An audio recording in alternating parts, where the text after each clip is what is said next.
second is up.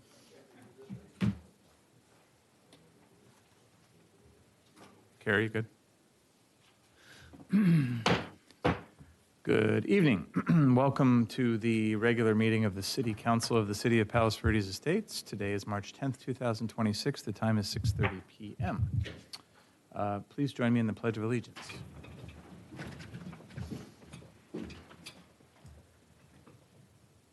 I pledge allegiance to the flag of the United States of America and to the republic for which it stands, one nation, under God, indivisible, with liberty and justice for all. Thank you. Over to the city clerk for a roll call, please. Councilmember McGowan. Here. Councilmember Quinn. Here. Councilmember Lozey. Here. Mayor Pro Tem Lazaro. Here. And Mayor Kemps. Here. We have a quorum. Thank you very much. On to approval of the agenda. Do any council members have any adjustments of order or content to the agenda and/or may I have a motion? Move to approve the agenda? Second. Move Councilmember Lozey, second Councilmember Quinn. All in favor? Aye. Aye. Thank you. On to the mayor's report. I don't have a lot to report. It's been pretty exciting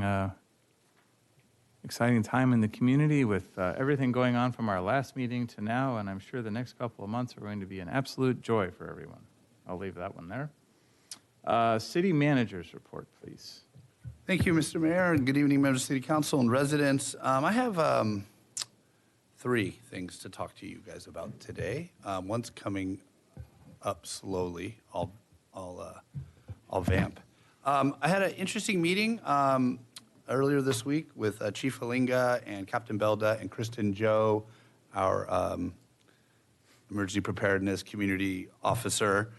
We met with a representative from the county Office of Emergency Services, and it was focused on what we previously called Zone Haven, and now it's called Genesis. I don't know why they've changed the name. There's got to be some reason. But this is the platform that the county would use to alert residents of evacuation zones. And also, as built into that, they would also send out notifications. So if you remember during the Palisades fire, we all remember this very well, I was in the parking garage with a couple of people, and we all got an alert that we needed to evacuate, and then instantly both City Hall and dispatch phones just blew up. It was a good meeting. They're reaching out, they're kind of reintroducing, and here are some of the takeaways that I found interesting. We as a city staff can get in and make, I don't know if we can necessarily make changes, but we can make recommended changes to those zone maps. We have access to the system as it relates to Palos Verdes Estates, and that's a good thing. And what the takeaway was, with sort of all the turnover and the new people, nobody really knew that. So it was a great meeting. It was kind of a headache for Chief Hellinga because I just brought up like 5 or 6 more questions and more things that we're going to need to do, including a down the road table talk training exercise and things of that nature. So I'm sharing that with the council and the community. Let you know that we get very heavy on thinking about emergency preparedness when there's an incident, but we don't stop. And we're constantly talking about it. You might have noticed over the weekend, we put out a notification about the wind event. Thank you to Chief Hellinga and our Deputy City Manager for kind of taking the lead on getting that out and pushing that out. But that is always going on our end. So that's one item. The second, I put this up on a quick slide. At the very last minute, I think last weekend, we found out that the location for the e-waste shred event wasn't going to work. We tried to find an alternative location. And it just did not work, so we canceled it. It has been rescheduled for April 18th. It'll be at Palos Verdes High School, where you can drop off your stuff to be shredded. Once you empty your car, then you can come over here on the same day and get your compost in the back. See, so it's like a loop, if you will.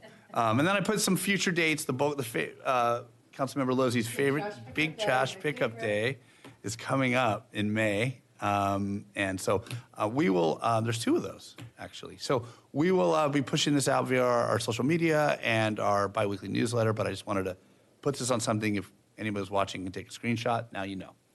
And lastly, there's been a lot of talk about the city finance department, and a couple of weeks ago there was an item about whether or not we should start a recruitment for our finance director, and we were very excited that our audit came in on time, and we're going to have a whole item later today about our budget, and Noah from LSL will be on that. But I took a step back, and if you remember the council, when we extended their contract and expanded their contract, there were some special projects that they were going to work on. There was 5 of them. This is in addition to, sort of leading our finance department and all kinds of stuff. But 3 of the 5 have been completed, so I thought I'd share that with the council. The city has now daily cash tracking in place, which allows for more efficient bank reconciliations. So if you remember, that was a problem, but now we're doing it on a daily basis. So at the end of the month, it's a lot easier to do our reconciliation. The council approved a policy for handling unclaimed property, which didn't exist. And we have ready-made templates to reduce journal entries at the end of the month. So when we clean up month end, those journal entries, we have a template that's done, so we're not guessing. And so those 3 things have been very, very efficient. 2 more are underway. One is a budget adjustment process. We're coming up with a policy on how we handle budget adjustments, and then we're doing a purchase order guides to help us track our purchases a little bit better. So, not a lot of city managers will stand up here and say, well, here's what we've completed and here's what we haven't completed. But I think the takeaway on this is, the turnover situation is real, but we're getting things in place. We hear a lot about policies and procedures. We're getting those in place, and I just thought I'd take a moment to share those with you. So that concludes my report. I'm happy to answer any questions or turn it over to Chief Hellinga. Thank you. Any questions? Okay, Chief? you're up. All right, thank you, sir, and good evening, Mayor and City Council, members of the public. I just wanted to discuss a little bit about our crime stats. So, as you know, I try to get the monthly crime stats done by the second council meeting, and I feel like the last few I've actually been behind, so I want to get in front. This is the first council meeting of the month, but we have our February 2026 crime stats completed. I'm very happy to report that our burglaries are down. And when I say down, I mean that last year, in January and February, we had 9 burglaries. Does anybody want to take a guess for this year? 1. 3. Get ready to knock on wood. Everyone get ready to knock on wood. Thank you, Councilmember Lozzi. You are the winner. Yes, we've had 0 burglaries for January, February. I don't remember the last time we've had 2 months in a row with no burglaries. We weren't going to guess that one, right? I'm not superstitious, but I am a little stitious. So we'll see how the rest of the year goes. But we're on the right track. We definitely attribute that to a very fast response time, which I'll get into a little bit later here, as well as our residents locking their doors, calling in people and activity that's suspicious. So it is a big team effort between the entire city. So hopefully we can keep that number down. Overall, our crimes against property is down 23%. Our crimes against person is down 16%. So right now we're looking pretty good. Last year, if you remember, the counterfeiting and forgery percentages were up very high. So currently that's trending down to 40% below this same time frame as last year. In regards to response times, in February, our priority 1 response time was 2 minutes and 11 seconds, and priority 2s were 4 minutes and 8 seconds. And the average for the year is 2 minutes and 35 for priority 1 and 4 minutes and 34 seconds for priority 2. So we're on track for those. We receive a lot of 911 calls every month. Last month we received 180, and 99% of those were answered within 10 seconds, which is an outstanding stat to report to the community. We strive to have 60% of our police work be self-initiated, and we're usually coming in the 70%. So right now we're averaging for the year at 74%, which is great.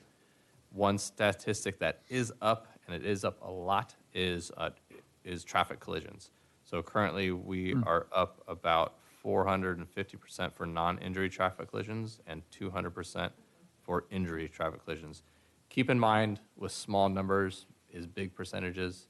So we're only talking, maybe, I don't have the raw numbers in front of me, But I will say for February, we had 11 traffic collisions total for the whole city.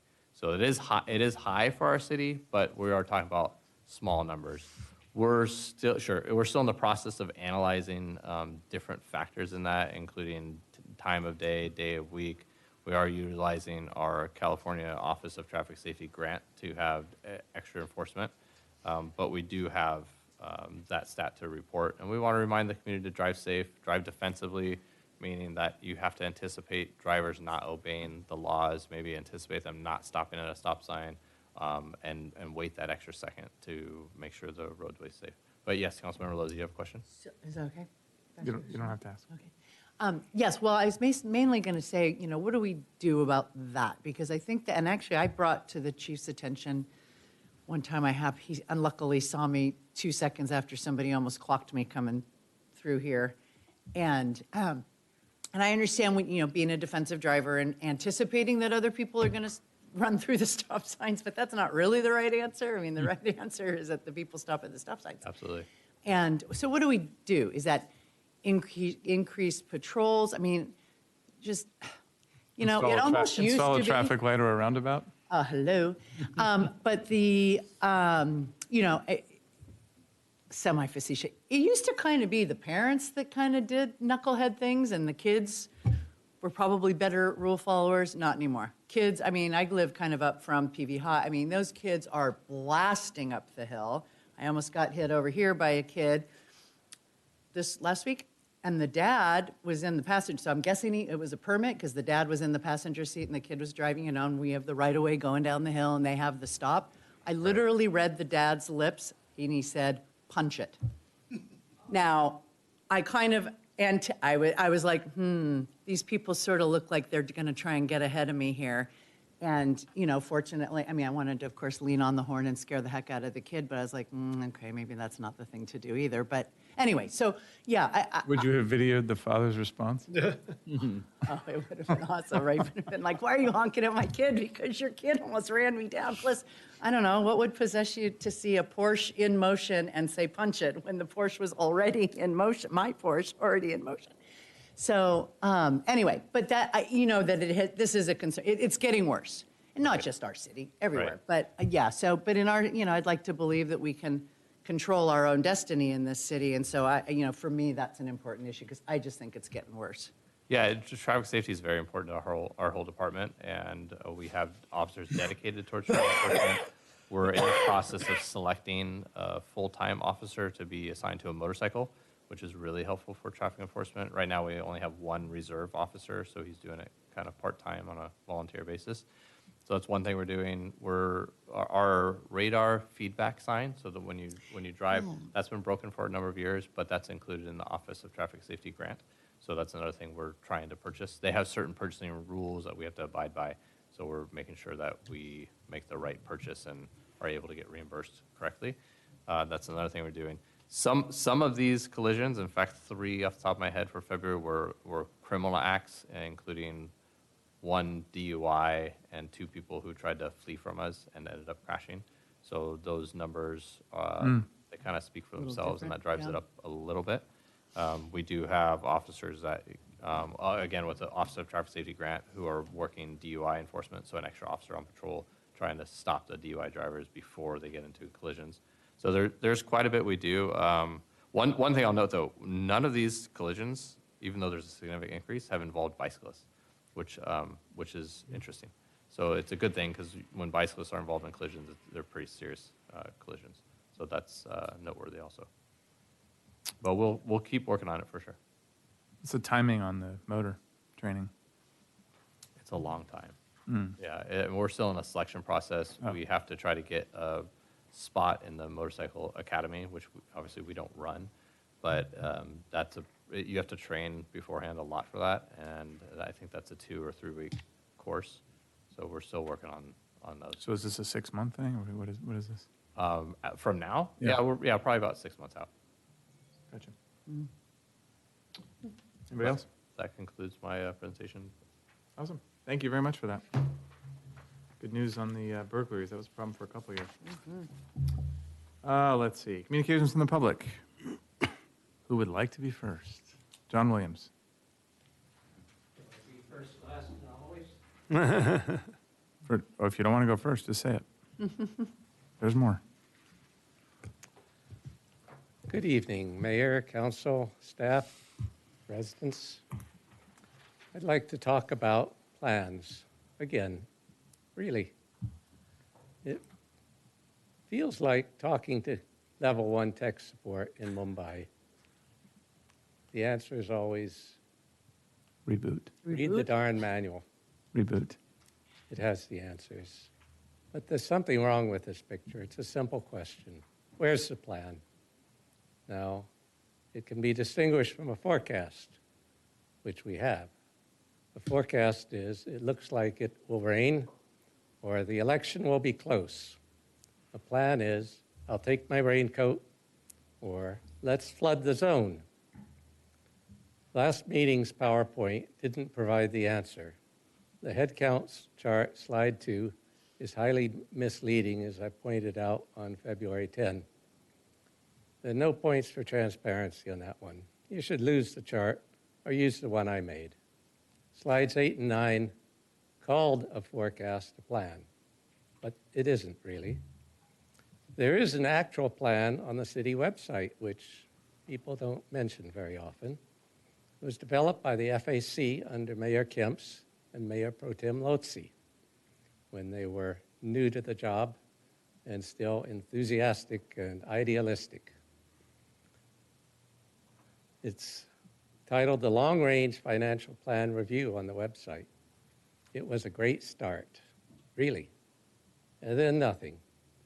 So here's a simple question. What's the plan for City Hall? I can't find it. You paid for many studies. They all said the same thing. Fix it. But the council declined to award a design contract on July 9, 2024 because of bid inconsistencies. Staff was supposed to come back with recommendations. Still waiting. Do we really need guardrails for police and fire on the parcel tax? Maybe we need guardrails for infrastructure and pension debt. These are multi-year, multi-council commitments. It's like payroll deduction for your 401k. It never shows up in your checking account. Thank you. Thank you. Sorry, those words were enthusiastic, and what was the other one? Idealistic. Idealistic. I think we're still I'm still idealistic. enthusiastic. I'm still idealistic. All right, well, we'll split the baby on that one. Thanks for your comments. Reggie Jew.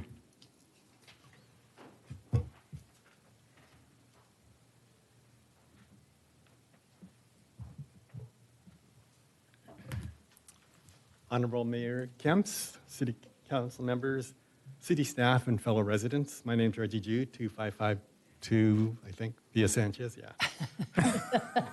And I'm a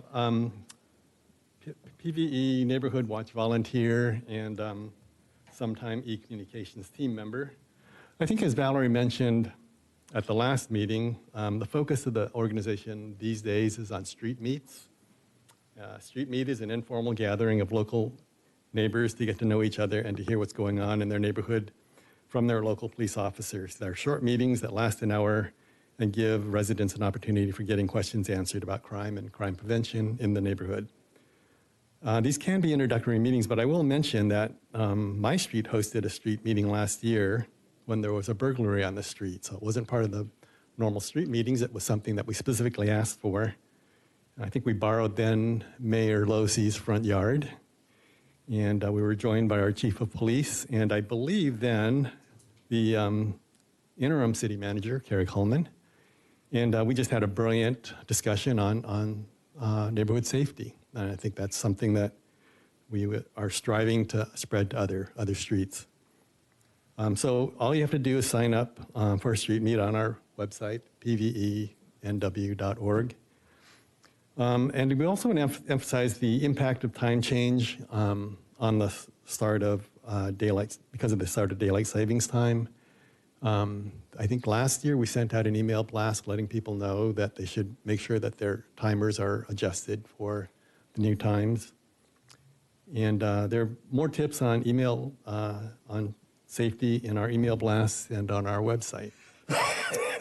Thank you. Thank you. Appreciate you coming. Thank you.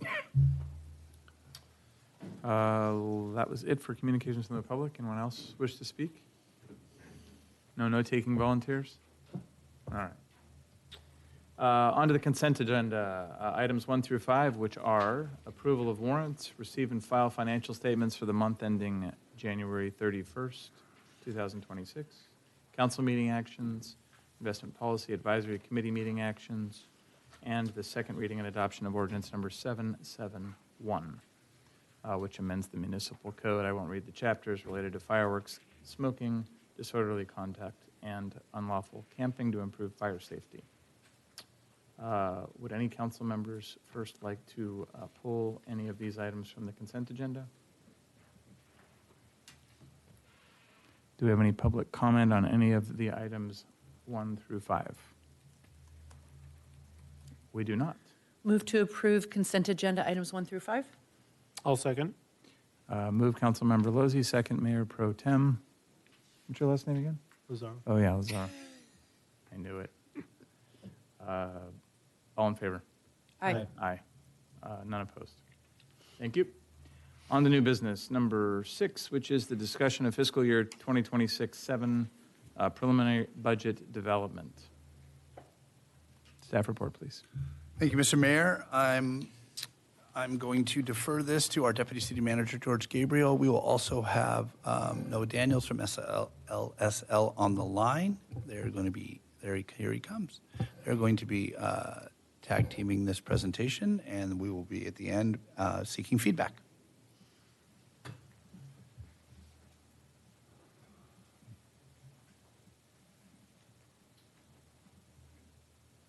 All right. Honorable Mayor Kemp and members of the City Council, George Gabriel, Deputy City Manager. So tonight we're presenting the preliminary framework of the fiscal year 26-27 budget. This is our first forward-looking discussion. Last meeting we had a discussion about the mid-year and how things stand right now.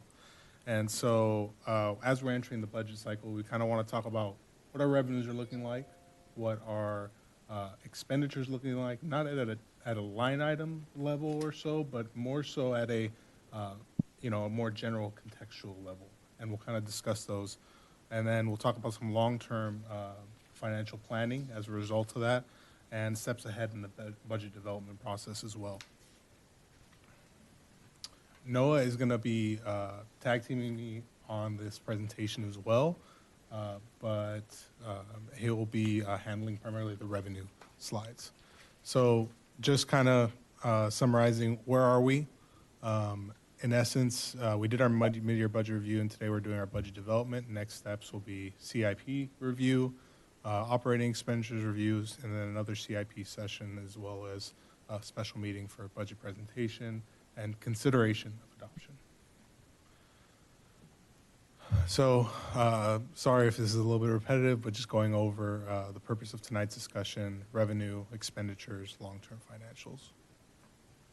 And with that, I'm going to pass it off to Noah, who's going to go over our revenue projections. All right, thank you for that introduction, George. So we have early preliminary numbers for revenues, and what we wanted to talk about here was from the revenue standpoint, what resources are going to be available for the upcoming budget season. I want to talk about what the bigger numbers that we have on here, primarily property tax, the transfer, which is the Measure E special tax, the intergovernmental, which is the VLF, and the concessions, and talk about what those are looking like right now. And then to briefly talk about some of the other revenues, which are always a work in development. And what I mean by that is we take all the data that we have available to us through the basically 7 months of the year that we have completed so far, and we do our best to kind of predict what those are going to be. Now, we always like to kind of take the ball back into our court for a little bit and say we want more data on these other revenues because they really are impacted by external forces outside the city.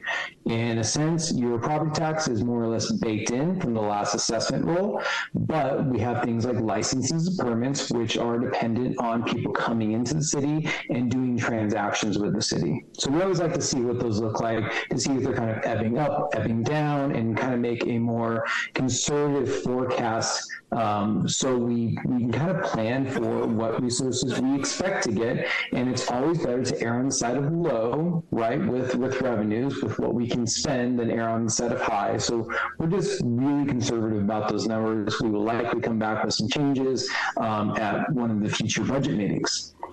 George, can you flip me forward real quick? So let's start with property taxes. You can see on the line graph, it's a nice steady increase of about 3 to 4% per year. That is primarily made up of the 2% CPI that's baked into the Prop 13 for property taxes, in addition to all the transfers of properties that happen during the year that are then reassessed.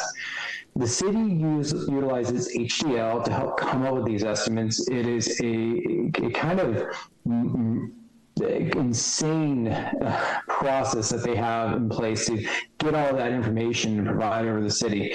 But what we have here is we are showing that a growth of about 4.6% for the secured property tax. That will come out to 11.5 million.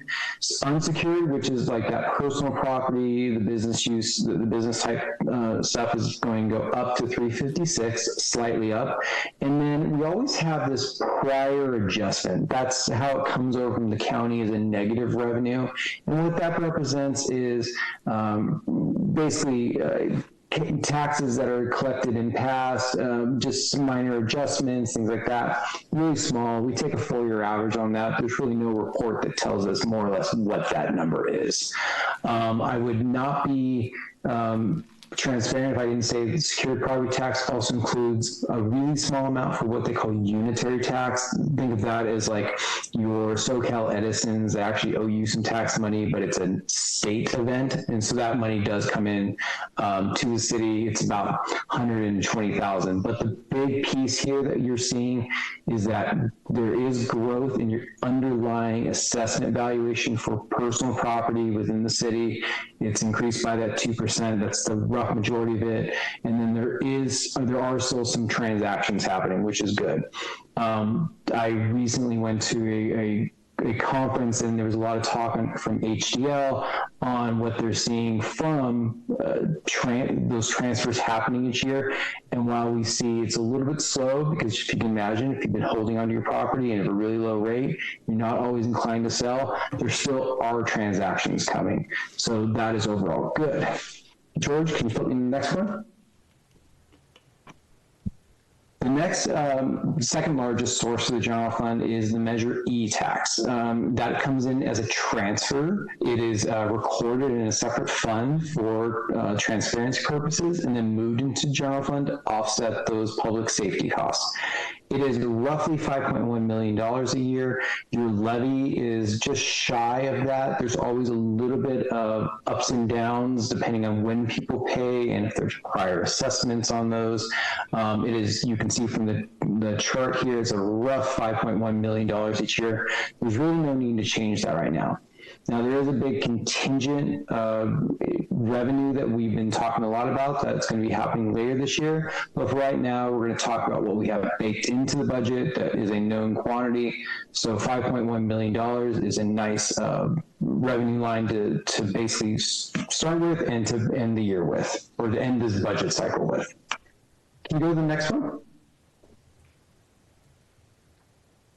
The next two biggest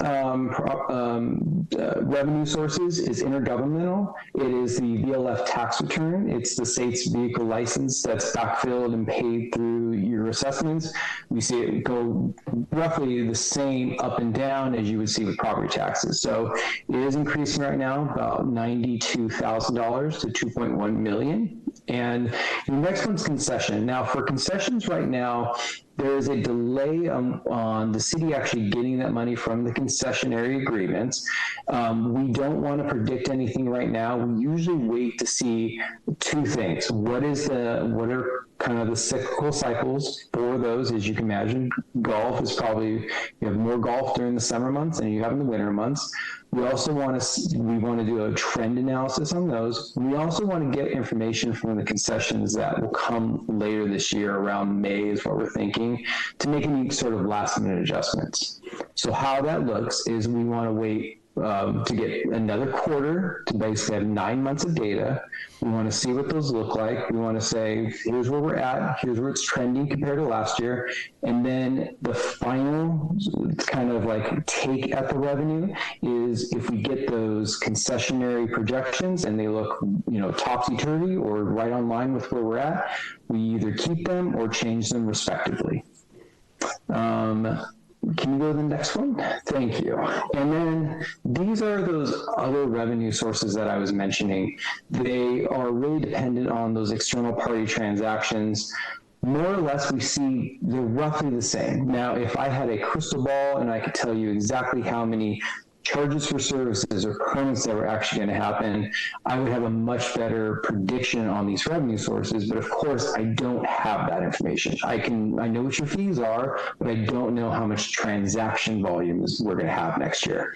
So what we typically do with this is we take a current number, we annualize those out, and then we start comparing them to prior year actuals. What you end up seeing with the numbers is a floor amount, and you see your ebbs and flows, and we usually try to base it around those numbers unless we know something big is coming down the road. These are pretty much conservative numbers at this point. This is one of those revenue sources in totality that we really wait to see what's happening to make any sort of last and final predictions. With that, I know I kind of sped through that. I'm sure there can be questions later, but I will hand it back to George to talk about what they're seeing on the expenditure side. Thank you, Noah. So as indicated earlier, we're going to talk about expenditures on a contextual basis. And what are our pressures? Early indicators show expenditure growth may outpace typical revenue growth. I think you saw the property tax revenue is looking like it's going to increase. Obviously, that's good news. But I think it's a little bit of gloom from here in terms of talking about some of the expenditures that we're expecting for the fiscal year 26-27 budget. So the key cost drivers that we have are personnel, and that's on an ongoing basis, insurance, contractual service, and then obviously capital needs, and that's going to be discussed at more at a detailed level during our CIP presentations. But there's rising structural cost pressures that require long-term planning. So salaries and benefits pressures. So personnel costs are expected to forecast to increase by approximately 9%. And these are all, due to negotiated MOUs and COLA adjustments that are expected. CalPERS unfunded actuarial liability continues to rise significantly every year, and we just got the fiscal year 26-27 number. That actually wasn't in the staff report, and we found that out today, and so we inserted it right here. But it's looking like a almost 10% increase. So our unfunded actuarial liability payment will amount to $2,081,000. Yeah, sorry. So obviously this continues to be a major structural cost challenge for us, and we've detailed all the payments out in this chart, and the very top is what we expect to pay, and so it's a $186,000 difference from the prior year. Insurance and liability costs. So council may be familiar that, and staff may, or the community may be familiar that the city participates in an insurance liability cost sharing pool called California Joint Powers Association. They provide liability coverage, workers' comp, property coverage, pollution, also two small programs that we have, government crime, as well as underground storage tank that houses our fuel that we have here at the city. And so we've already begun to have discussions with what we call CJPIA, and they're reporting to us that there's likely going to be some drastic cost increases for the coming year. We're continuing those conversations, and I think Carrie's actually going to be at a meeting on Thursday to discuss these in greater detail. But on the liability side, you're looking at a cost increase of 30%. Workers' comp is still to be determined. Property is 10 to 20%. These are all tentative numbers. I want to emphasize that. And then in our smaller programs, you're seeing 10% increases across the board. So from a current cost of, in total, $1.1 million, you're looking at at minimum probably 1.3 at this point. So I think the main question is, what's going on? Why are these cost increases? And all I can do is relay what JPIA is indicating to us. I'm no expert in the insurance market, but I can just relay the information. They're just basically indicating that the liability market is continuing to harden, and obviously you saw that was the base cost driver from 700,000 to 900,000 or so. There's fewer carriers, higher retentions, and reduced capacity. Public agencies are experiencing more high-severity claims, including major verdicts and settlements. And they also cited social inflation, such as expanded litigation financing and larger jury awards, and it continues to impact all public agencies.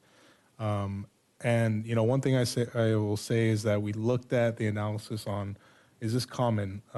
CJPIA has 112 or 113 agencies that participate in the cost-sharing pool. 53 of those agencies are seeing 30% increases similar to us. Another thing that was brought up when the council was considering the health insurance change was our health insurance assessment. So our former health insurance, dental and vision medical provider for our employees, their program terminated, but in doing so, they are requiring a special assessment in order to cover their costs from the years 2024 and 2025. So assessments to the city as of July 2025 was $349,904. Our city attorney's office continues to address this issue with FRMS. We don't know what the end result is going to be out of that, but obviously it's something that we have to keep in the back of our mind as something that is a cost that could be a potential cost for us down the road. I'm going to just jump in really quick on that. Just as a reminder, I know the council knows, but to the community, when this was presented to us, September-ish, we heard from FRMS, and we had to transition all of our employees and go through the process. The council knows all of this to get on a new, new health insurance and carriers. As it says on the bottom, in addition to making that transition in record time, we expect compared to this year's numbers, I don't want to get ahead of myself, about $40,000 savings to almost, by going out and doing that. In addition, our new contracts specifically don't allow us to be assessed. We did it a different way. But so just a little bit of a good news in George's doom and gloom. Yes. And so moving on, so contract services. So they remain volatile. Obviously, they're influenced by staffing, vacancies, and workload.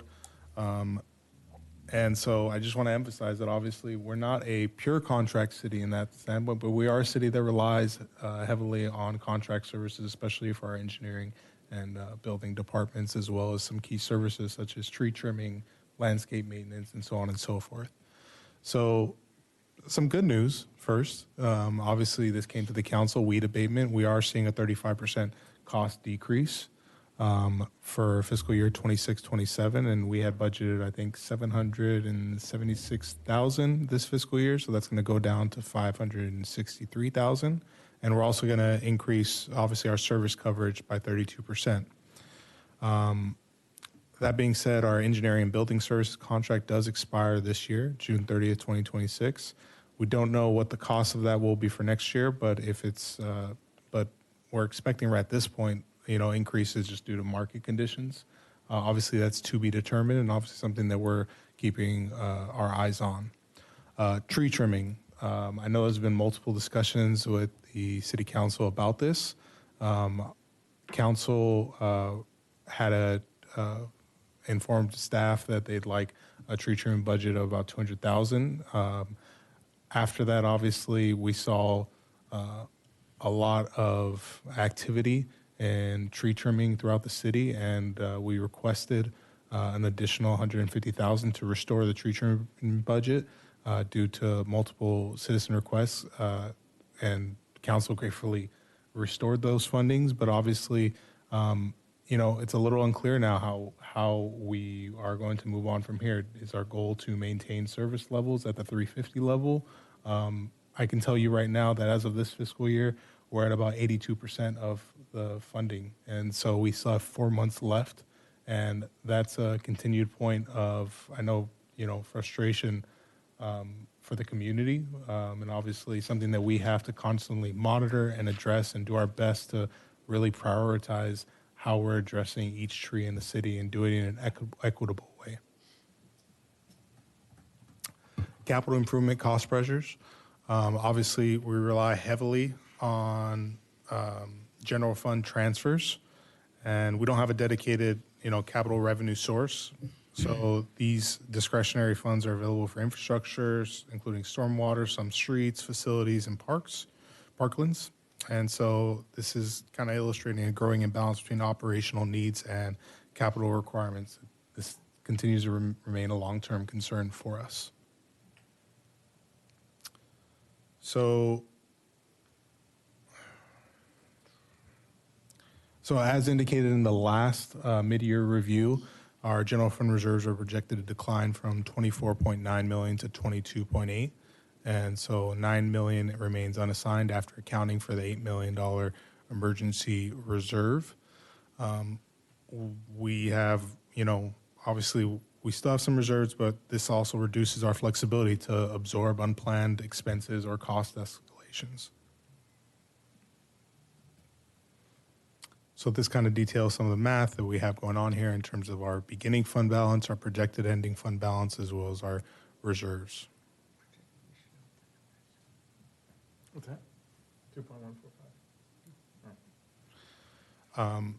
So where do we go from here? What are our next steps? So we're looking for council to provide additional project consideration to research and give general direction on the deficit. Staff will model this year's budget based on last year's budget approach, which maximizes cost savings and strives to maintain service levels. And I just want to emphasize, staff is doing everything possible to maintain service levels with the resources available. At the same time, our ability to maneuver is shrinking. And so as budgets tighten, the city has less ability to absorb cost increases, respond to emergencies, or new mandates without reevaluating service expectations. So each budget cycle leaves us fewer options that don't affect, workload, responsiveness, or long-term planning. From here on, as staff, we're going to really deepen our revenue forecasting. As indicated, we don't have exactly all of our revenue forecasts. One of the big drivers is obviously concessions. Those numbers tend to come in May, so our revenue forecasting will be updated to reflect those. We are looking at departmental expenditures right now.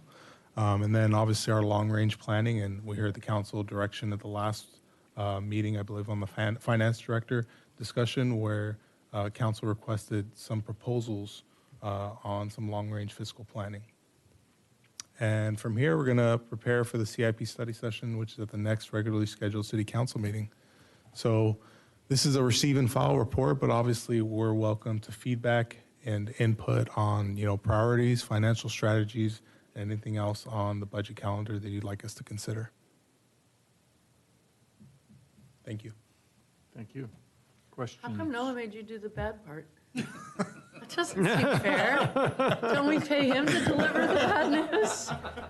I mean, I want to be the guy who says, hey, 4.6% increase in revenue. And the other guy's like, yeah, 30%. He wants to keep his contract. And he's remote, so he couldn't have even thrown things at him.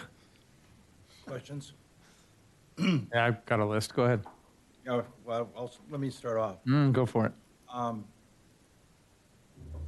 George, our largest contract was not mentioned in your presentation.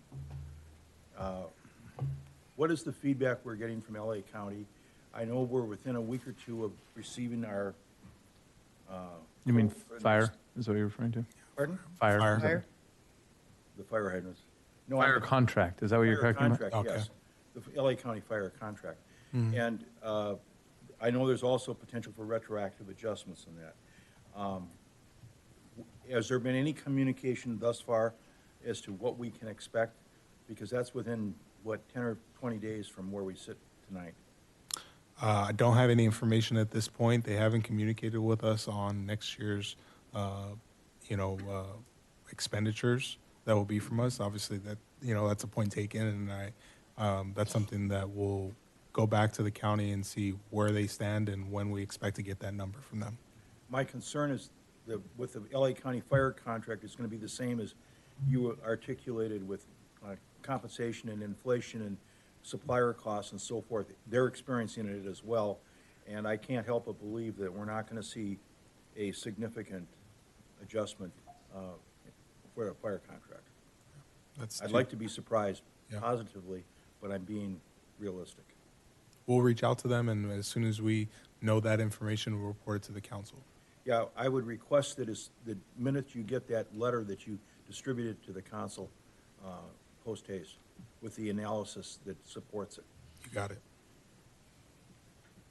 Now, another follow-up question. The budget deficit number that you showed on that recent slide, if my memory is correct, was what was planned for the fiscal year. It's not an updated forecasted budget deficit, is it? Our budget deficit when we adopted the budget was 1.9 million. After budget adjustments, it is now at 2.1 million. There may be some future adjustments that may come in, but by and large, it's around that amount. Obviously, I think there's some, I don't think we've accounted for the staffing changes that were approved by the council, and so there may be some increases to that budget deficit, yes.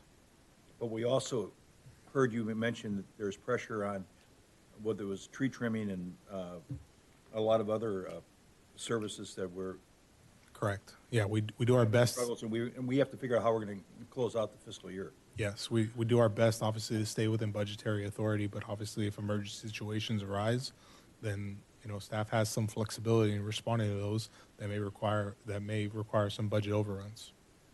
Now, the message I'm trying to really articulate, not only for this council, because the council understands it, but is our community, that we have significant expenditure pressures greater than revenue growth.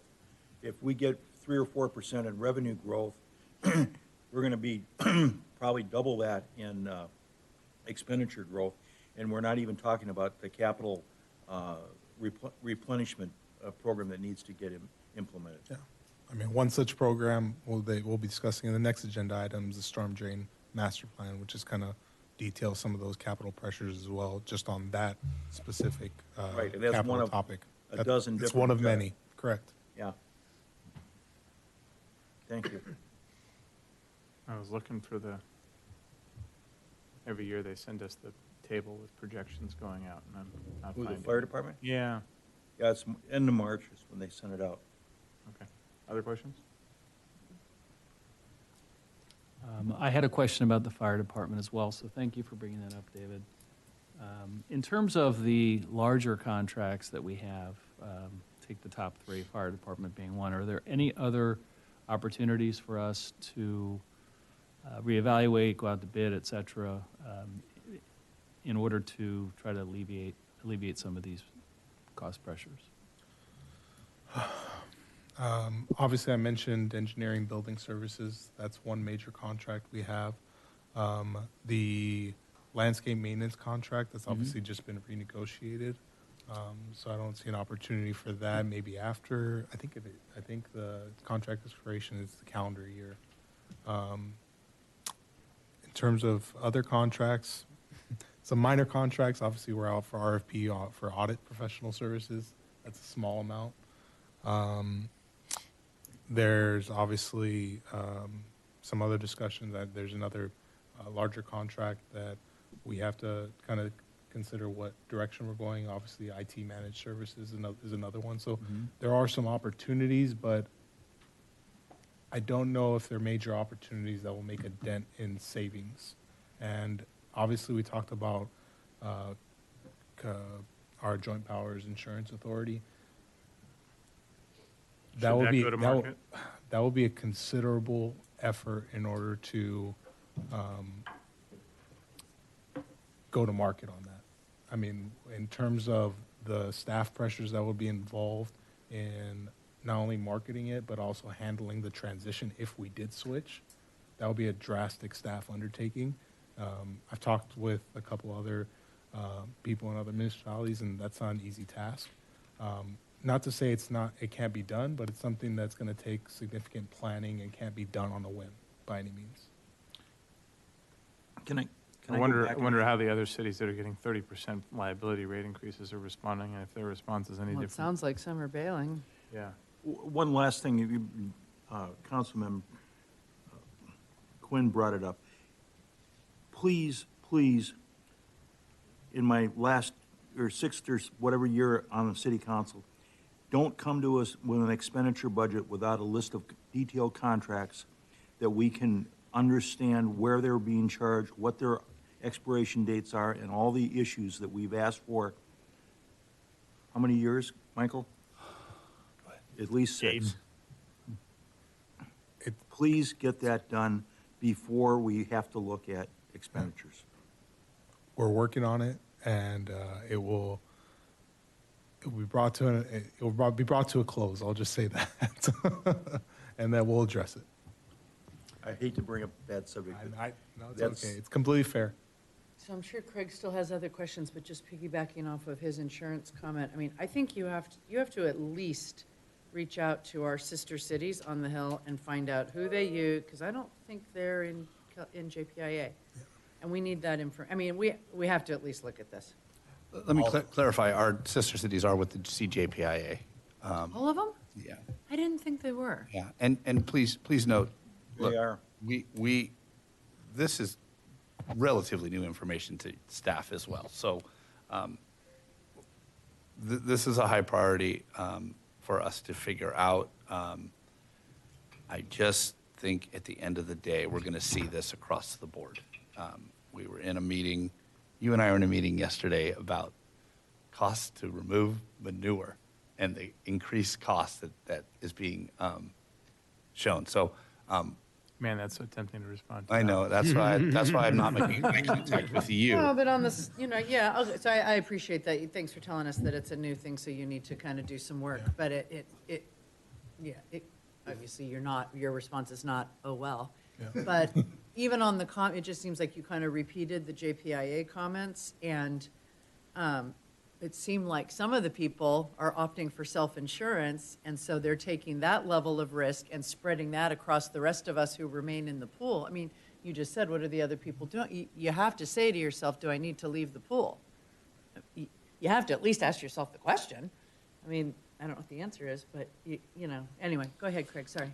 No, I was just back to David's comments as well. That list is critical, the deadlines, when they expire, et cetera. But back to the JPA, is there a market to go to? And to your point, evaluating it and figuring out the complexity of it and actually doing it if possible is important, right? So, Kara, I understand you have a meeting on Friday. Is that Thursday to go over this specifically?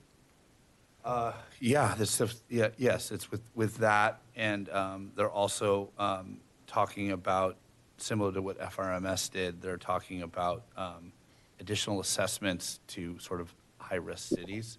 How do you define that? I don't know, but as the concept is laid out, we are not a high-risk city this year. I was specifically asked, well, would we fall into that pool? And they said no. So, we're unpacking this as fast as we can and sharing the information as we get it. One question that would be important to verify, and I think it's been long enough that the answer is yes, but for the litigation that they covered under the Bay Boy suit, our rates temporarily rose. It'd be good to know that we're out of that risk measurement and management tool and ensure that we're not being charged for that because it's been long enough.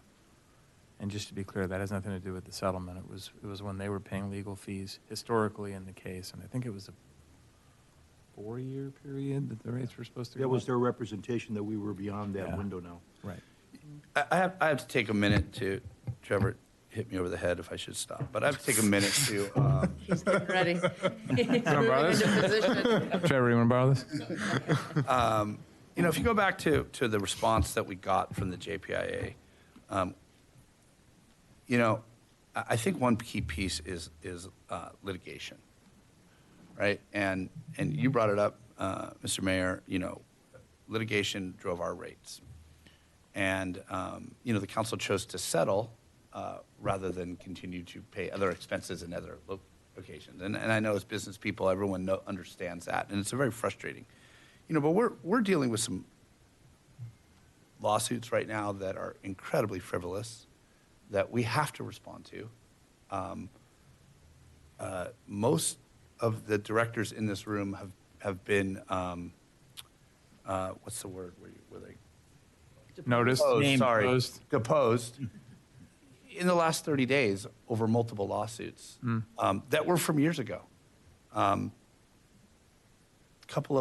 Most of the directors in this room were noticed to go testify in cases. I found it really interesting that, you know, you looked at what their response was, and I really think that's one of the big drivers. I'll share with the council, based on my experience, that, you know, LA County Sheriffs, when they contract with cities, they also have a liability trust fund because same thing, to your point, it was found, some court case found that these costs, if some bad action happens in one contract city, that all the contract cities have to pay into it. So they have a liability trust fund that they literally, on top of their contract, add a 10 to 12% kicker on top of that. And I can tell you, every city manager that I know right now that has the sheriff's contract is literally waiting for that number. They're waiting. So last year was a 4.6% increase in their costs, and then they add I think it came in at 11.5% last year. You know, a few years ago, we were all screaming about that. And ironically, the JPA administrates the liability trust fund. And so they brought us down, and we did a mock hearing on what they deal with. And a case comes forward, they show us a video of, you know, two bad guys getting out of their car, running with guns, the police tell them to get down, the gun points at them, the police, they showed us this video, you know, shoot and kill the suspect. And they say, family sued for $3 million. What would you do? Vote. And we're like, go to trial. They're like, we lost 11 million. Yeah. You know, and it was like eye-opening for all of us. So this is not a sheriff's department, this is not what this is about. This is about these rising costs and pressure. So, yeah, we'll look into it, and I hope you understand that we also have to balance the load and the resources available to make some sort of a transition. So if we find something out there that's like, wow, these guys aren't experiencing this, we'll do it. We did it with our health insurance. I was going to say, I think We'll we do it learned a again. lesson on the health insurance that being in a pool can come back to bite you. Correct. And I Correct. think now we're learning the same lesson, but we have to see what the options are. That's right. That's right. So anyways, sorry for the little thing. I did okay, right, Trevor? I was going to talk about the specifics of the case, but I knew you'd get mad. So there was these people.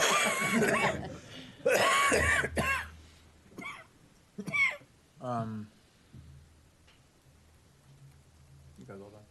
That's it for me for now. Let's see what I have here that hasn't already been covered. Here's a fun one. Engineering and building, that's up this year. Let me rock the world, and let's forget about pensions for a second when I ask this question, even though it's a major consideration. If contracts are going up so much, does it make sense to bring it inside? Oh, my God. Can I say I told you so? No, because you didn't. I did. No, you didn't. I say it every year. Let's take another 10 minutes. Okay, go ahead with the question. That would take a very detailed analysis I would have to do to understand that. I mean, I'm just making sure I that can't answer it off the I'm just cuff. making sure that all the questions that we ask you require, ridiculous amounts of time, heavy analysis. Mr. Mayor, I'm gonna get in front of this. Yeah. We extended our current provider, HR Green, I don't know, last year. I don't remember the time frame. Yeah. And with a, I don't want to use a strong word like promise, that we will come back to you with kind of that. And, quite frankly, we haven't got to it. Why haven't we got to it? Well, since that time, I think we had 3 interim public works director. Oscar's been here close to 9 months. He's doing incredible work. We if spent a lot of time on weed abatement and landscaping, of course. we did, Yeah. and I'll add this. Yeah, we would love to take a look at that and those cost considerations. We had to factor in a couple of things. We had to factor in, all the other things we're doing. Doesn't mean it's not a good idea. We have to factor in the market out there. Share another story. My previous city, their contract group, engineering team that used to be here, canceled their contract with that city because they couldn't staff it. I hear from city managers all the time, one of the hardest things, and we went through it to recruit, is public works and engineering. The private market is paying far and above what we can pay. I think that it was Charles Abbott paid a straight out of undergrad with a civil engineering degree, $90,000 for something like that. So imagine what a senior level person would make. So again, I'm not saying no, I'm just showing sort of everything that we have to factor. I would suggest to this council, and you're not going to like this, that we once again extend our current provider, because the loss potential and turnaround of trying to develop an RFP of that complexity is extremely complicated, and it takes away from everything else we're trying to do. So we're not there yet. Conversations continuing happening on our side, and we will bring a recommendation to you. But I think we have to be realistic as well. So Yeah, I don't know that I'm hearing that anybody's not realistic. I think it's our job to ask you the questions, but it's also our job not to overburden you with unrealistic tasks that are, that can't be achieved. I do think it'd be interesting to understand the experience of other cities in all these contracts and what they've done. That's the benefit of your interaction with, fellow city managers, et cetera. And we're certainly, not the experts in this area. Obviously we are facing a budget deficit. We're facing some sort of, whether it's resident or council initiated or whatever happens, tax measure in order to bridge this gap. And in doing so, there's a lot of, fill in the blanks and explanations and conversation around, what's it going to, what are we going to use it for, and all that. And all of these, I know I'm bloviating here, all of these things all add up and add to those numbers and challenges. I don't think we're trying to squeeze every last nickel, but I think that we need your guidance combined on where it is most intelligent to balance those priorities and achieve at least a review, if not cost savings. I think that's what we're saying. completely agree. Public comment? What's that? Public comment? Yeah, we're getting to that. I'm making sure I don't have any more questions. Public comment, yes. Is it the CIP item? No, it's the storm drains. So no comment? Come on up. John Williams. I'm working from memory here, so that's kind of dangerous, actually. But I have looked in the past, or I have seen some of the financial related to H.R. Green, and I was very puzzled at what I saw, if I understood it correctly. It looked like they run on kind of a commission basis, that they got a percentage of the revenues.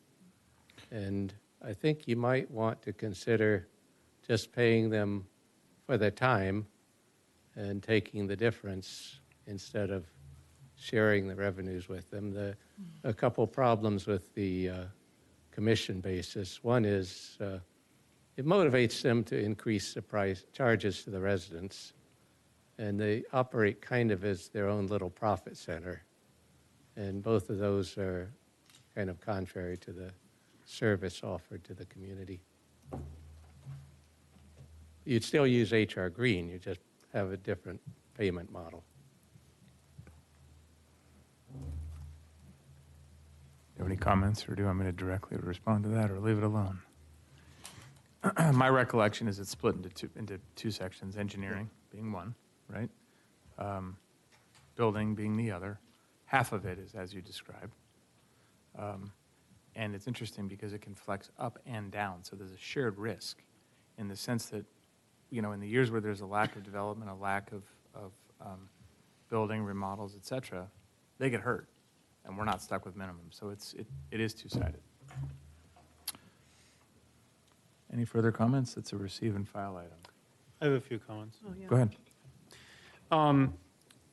So, you know, I think that obviously we're more or less at the beginning of our 2027 budget process here. But one of the things that I've been struck by in my approximately now 1 year on council is just how thin all of the operating margins are here in this city.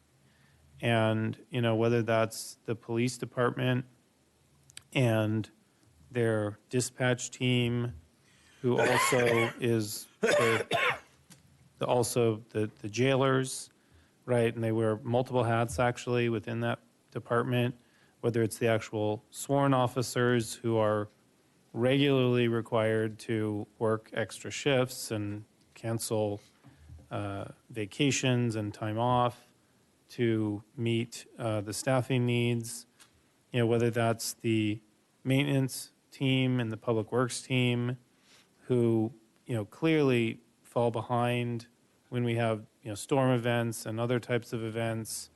And, you know, there's no kind of flex, there's no margin for error.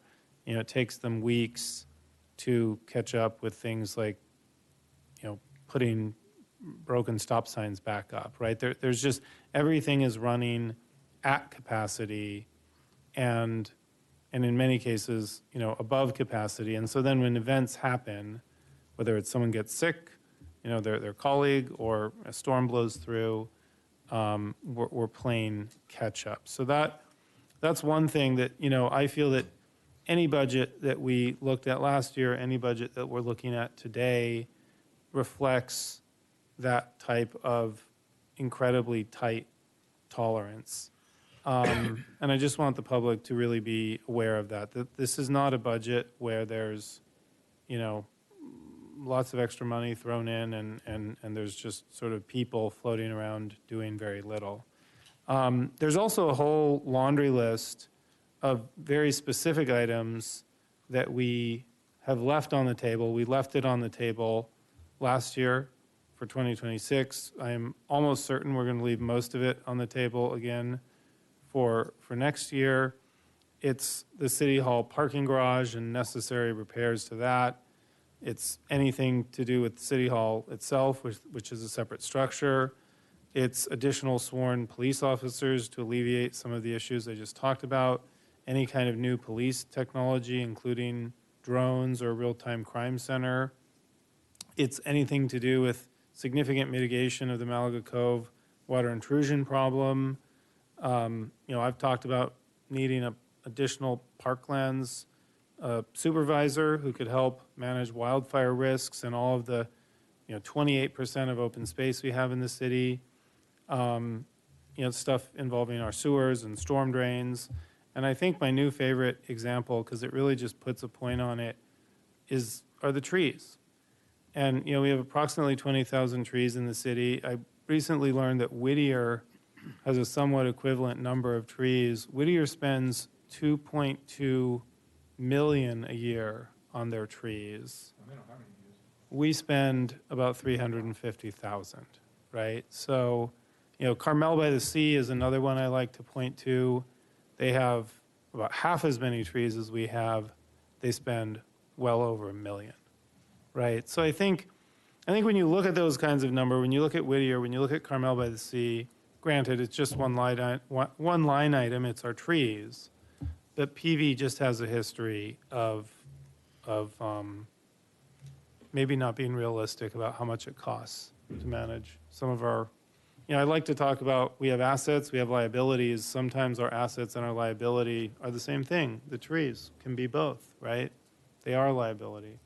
So anyway, I think it's just important to make note of all of that. So as folks hear us, you know, try to whittle down the deficit and hear us sort of work through this process over the next couple of months, they'll sort of understand that the starting position is one that is already, frankly, leaving a lot on the table that in many respects, beyond these comments, I don't know it's even worth bringing up because we're already in such a severe deficit situation.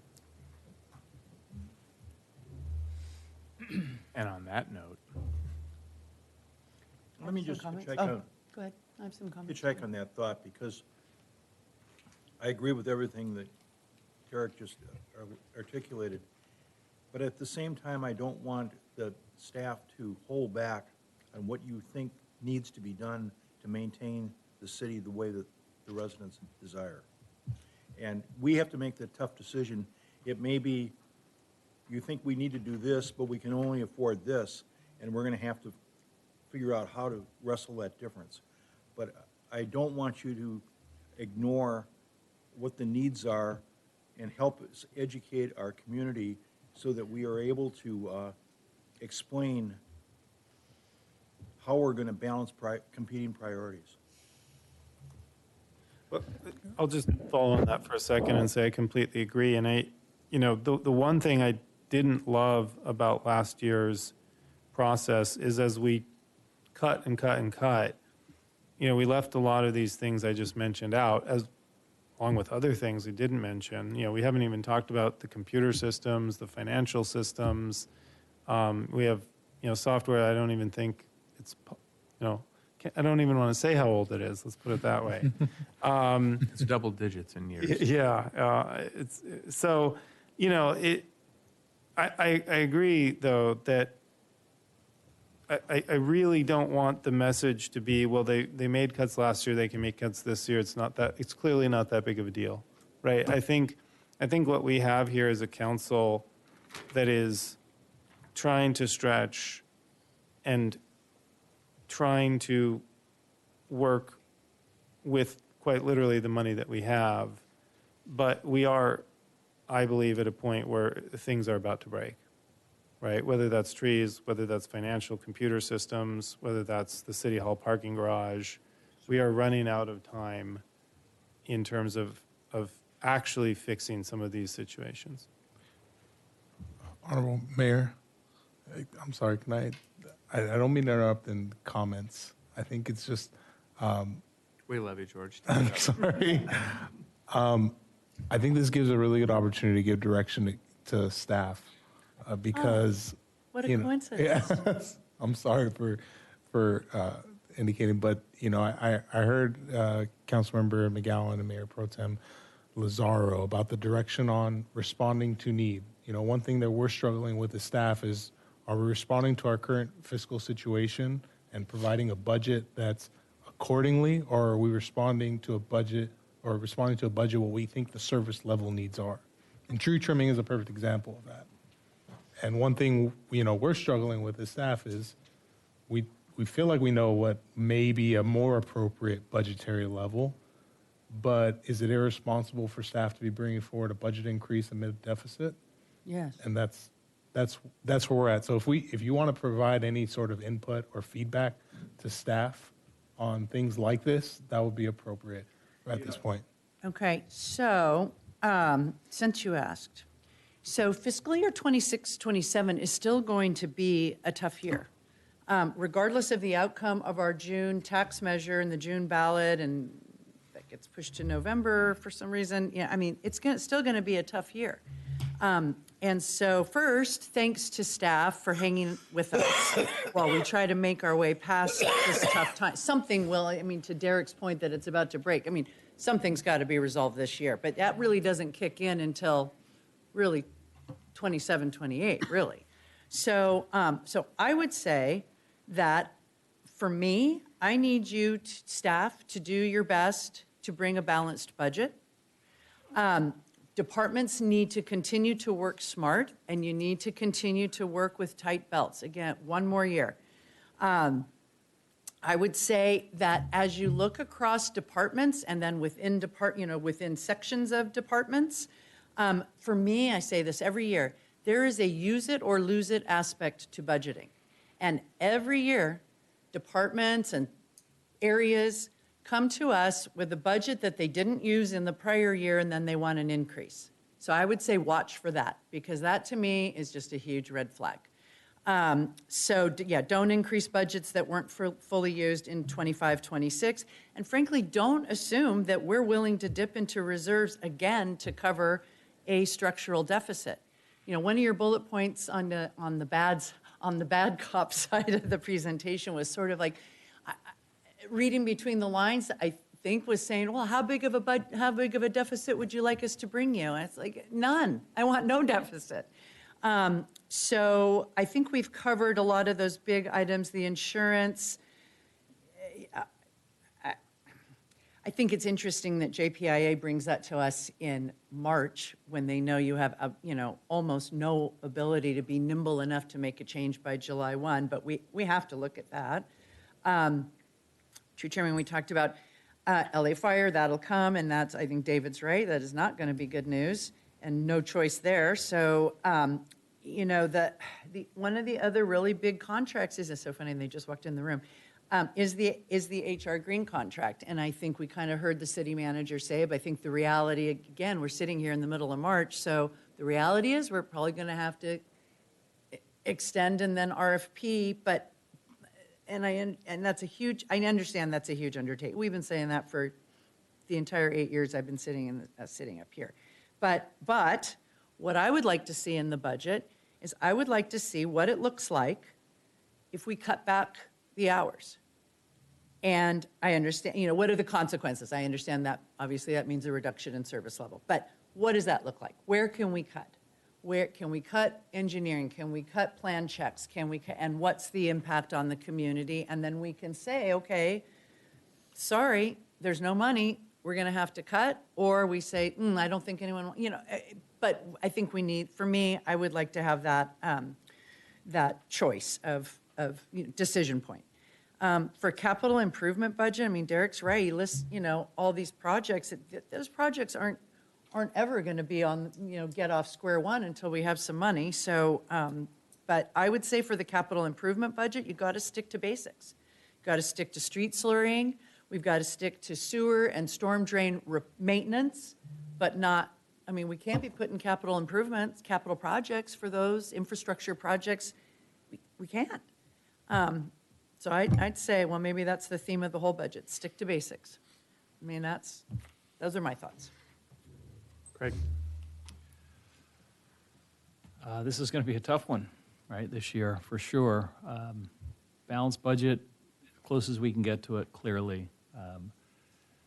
And it's not easy to do, but I would have a wish list if there is any opportunity beyond that. So the hardcore facts hopefully will come forward in a budget with as close to balance as we could get.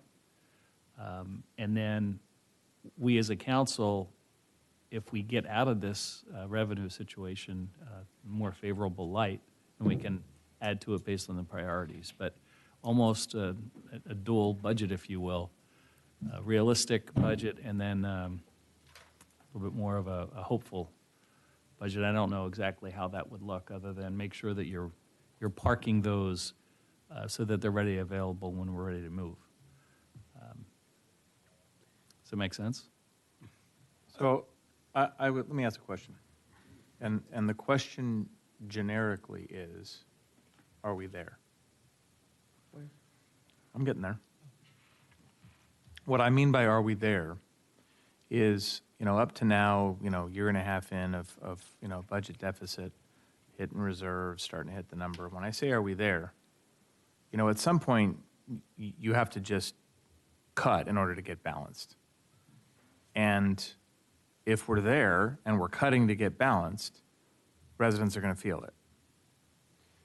And so I guess what I would ask, because I don't see the current budget being maintained, the current services being maintained with the minimum contractual requirements that we have, and the salaries and benefits and commitments that we have, with the UAL going up, with the fire contract going up, with salaries, as they are, insurance getting hit, all this stuff. Thank you for the story, guys. Now bring us a balanced budget. No way. Good luck. The numbers aren't going to match. So if we're there, are we prepared now ahead of, again, and I'm not advocating, either a resident measure or a council-led measure afterwards, whatever's going to happen there for the following year. For this year, are we there? And again, what I mean is, are we prepared to slice and dice and explain what we need to explain in order to get to zero? So I have pretty strong opinions about this, and I I do agree with my colleagues that we need to be as tight on our belt as possible. And that deficit spending out of reserves is a serious thing. I don't know that I agree that further cuts to get us to something close to a balanced budget when we have escalating costs is realistic, because I think service levels are already suffering. And I think that if we cut engineering or plan check or contracted services, we tried cutting tree trimming, we had to add back into the tree trimming budget. I understand the instinct of wanting to be as close to a balanced budget as possible. I just don't know if it's an exercise that really, A, is completely fair to the staff, and B, really helps the city. Because I think that the truth is that the city costs more to run every year. Revenues are not keeping up with that. And we just have to be a little bit realistic for this year about what it actually costs to run the city, when we've basically all agreed that we're already at kind of 105, 110, 120% capacity on all of the services.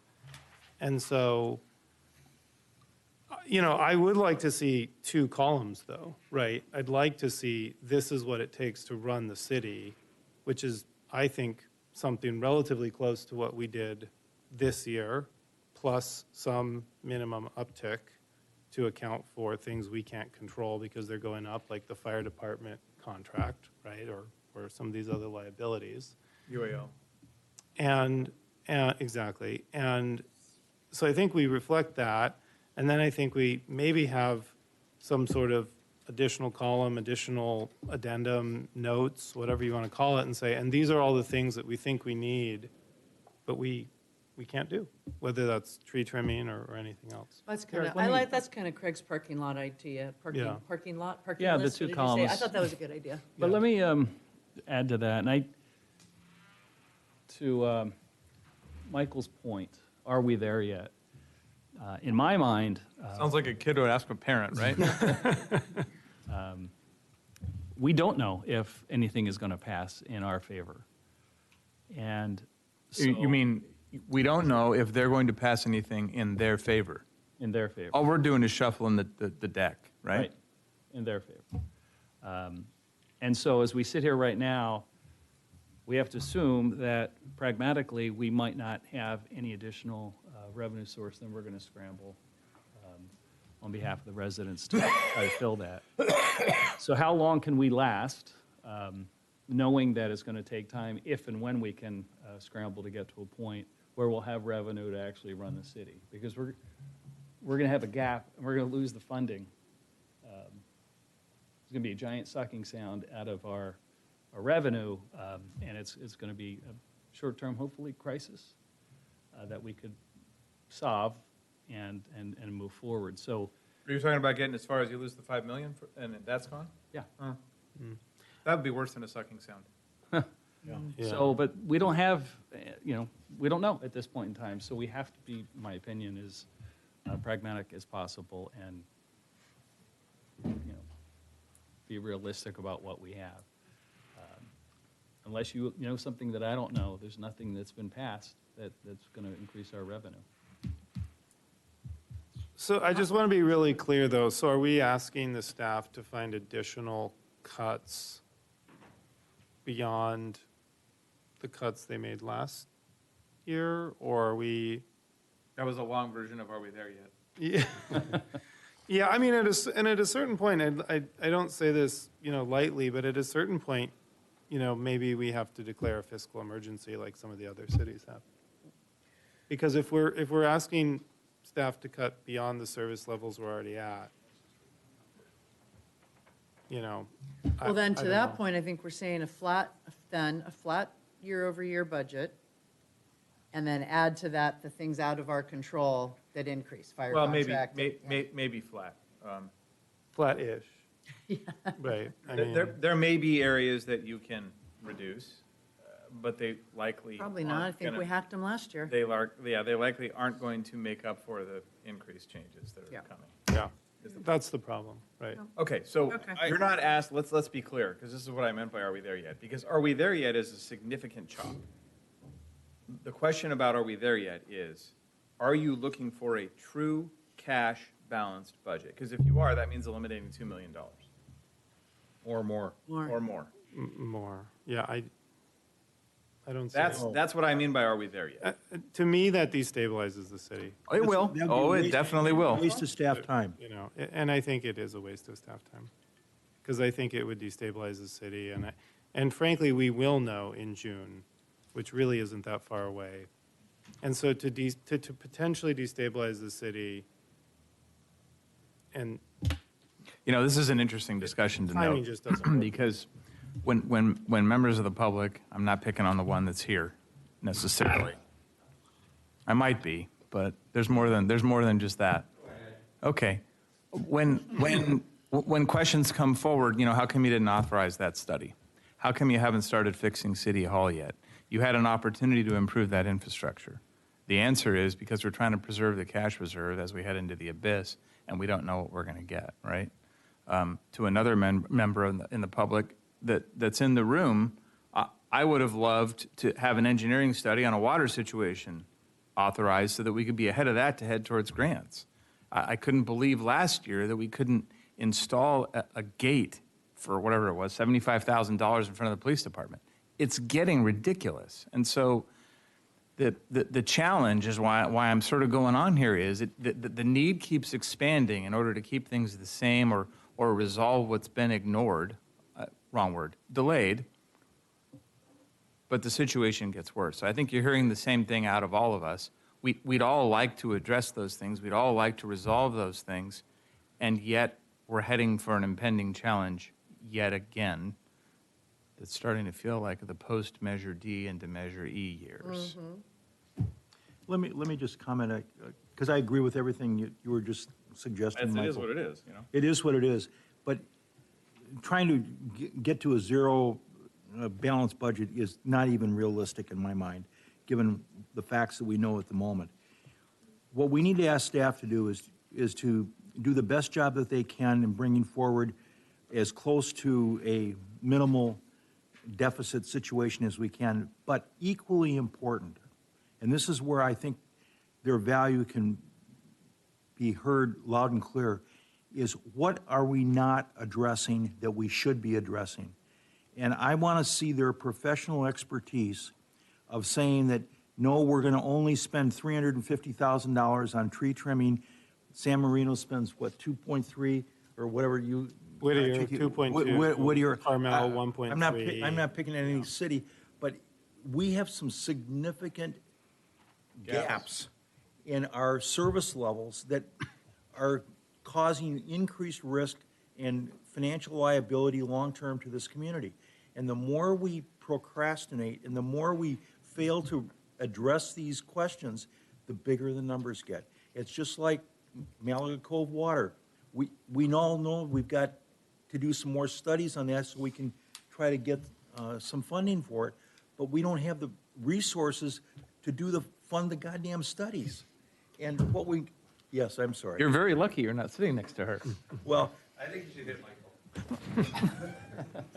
well, the point is, I want to ask staff to use their professional judgment. Yes, we have a fiscal dilemma. We can't ask you to solve that overnight, but we also need your expertise as to what it is that, in your opinions, we should be looking at or thinking about and educating the council, our community, and others as to where we should be going. Let me hit this gap issue really quick. I've been sitting here for 7 years doing the same thing. We always end up here, and we always trying to figure out. I remember the first year we were on this council, I went over to your house, and we dug into that thing and sat and pissed, moaned, and argued about what the hell we were going to cut out of the budget. And you started in on your lectures. I should have known I was going to. Wait a minute. I should have known I was going to get it for another 7 years, and here we are again struggling to do the same. I think We've got to learn. I so desperately hope, I'm not advocating for a tax measure, that we can get out of this repeating cycle somehow. We have to. We have to. We have to. We are at the end of the road in that We respect. are at the end of the road. We are there. There. Well, So, Okay. David, I think, Mr. Treasurer, please, go ahead. just so I can be clear, I think all of you have asked permutations of this, but what you'd like to see is the budget as it is, the money as it is, and what's the service level we can execute with that. I'm not sure, I didn't say it that way. What I said is, they've got to bring forward a budget that will minimize service level impacts, and it's going to create, and it will most likely be a deficit. But what they also need to be doing is identifying what we should be doing in all these other categories to help understand what our future looks like. Whether, I used the tree trimming example as a poster child. Yeah. We can't predict CalPERS. So it's all the services in basically two columns. Well, yeah. But the point is, we've got so many hidden surprises that Yeah, we well, continue to get to because we haven't adequately managed in the past. You also get surprises that have to be done. That's my point. And Well, there's more no as- contingency, right? I mean, we had a No. storm drain blowout this year, and we had to spend, what was it, 250,000 or something in that ballpark to do an emergency repair on it. I mean, you know, Yeah. that's We have to have contingencies in our vocabulary. Yeah. We don't. I mean, to me, I think the middle ground here is to let staff go back, look at this year's budget, look at some of the unavoidable increases, look at if there is anything that they can cut that doesn't have a profound impact on service levels, come back to us with that model. In my guess, it's going to be approaching $2 million-ish deficit, probably more, based on the increases we're hearing. And then, also give us a list of, and it will be a partial list, I'm sure, but a list of the other things that are vital and are being left on the table. Let me also suggest and take up, what year did you say it was, John? It's all blending together to me now. 2017? 18? No, it was way before 2022. Anyway, the FAC did a bunch of work in collaboration with whichever finance director twice on a long-term forecast. And I think we have some semblance of that we guessed at. We've been asked a few times from different circles about, which direction funds would flow if there were more funds. And, I think we have wide generalities of understanding, and I'm hoping that, can you pull the calendar back up, the budget calendar? I had a question on that. Yeah, that one. Going through this every single year gets you to resolve your one-year issue and somehow breathe. For 5 of our 7 years, it was either balanced. It ended up in a surplus, even if we didn't think it was going to. And then for last year and then this upcoming year, that's not going to be the case. I think actually, if you look at the net position of the city, and don't quote me on this because I have to go back and look, but I recall around the time that the 3 of us got elected, it was in the neighborhood of 20, 21 million, something like that. So we're sort of heading right back where we were. We hung on, we went up, and now we're back down. And in the process, more has been depreciated. We haven't resolved capital issues other than keeping some streets paved. Actually, let me rephrase that. Keeping the neighborhoods looking great and not dealing with PV Drive West or North. Not a slam on anybody. Yep. 20 million is also not worth what 20 million was 8 years ago. Wow, we should talk politics. Anyway, you get my drift. Oh no, where I was going was long-term forecast. So we're missing 2 things. We're missing, what does the direction look like? What does the city need? And I'm hopeful that the CIP budget study session, that we can look at it, that light just drop automatically? It's falling apart in front of our eyes. Excellent. I thought, was that like a remotely controlled light that just moved? Anyway, well timed on staff's part, if that was intentional. Good job. That's part of the risk we're having to deal with. Yeah, what the heck was I just saying? We have to take all this work and get it into a long-term analysis, not just this year. And we have to understand whether it's because we're graced with new revenue from the measure that's hitting the current ballot, or we have to adjust and figure something out beyond that. We need to be in a position to be able to do that effectively and figure out how to split that up and get it done and not wonder. Yeah. And Mayor Kemps, I agree with you.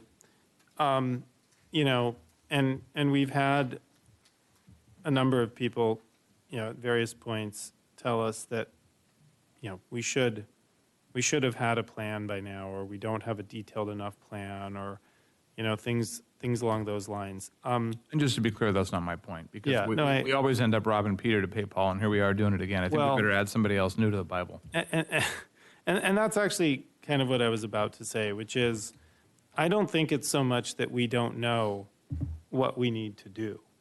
I think actually the list of things that has not been done is relatively well defined. I think the problem is that we have so little money that we can't even take the first, and we certainly can't take the second and third steps to actually do those things and get it done. I mean, in my day job, I'm a chief information officer, and a big part of what that actually means is I take hundreds of thousands or millions of dollars and push those into functional projects, whether that's building a data center or deploying a new software system, accounting system, et cetera, et cetera, et cetera.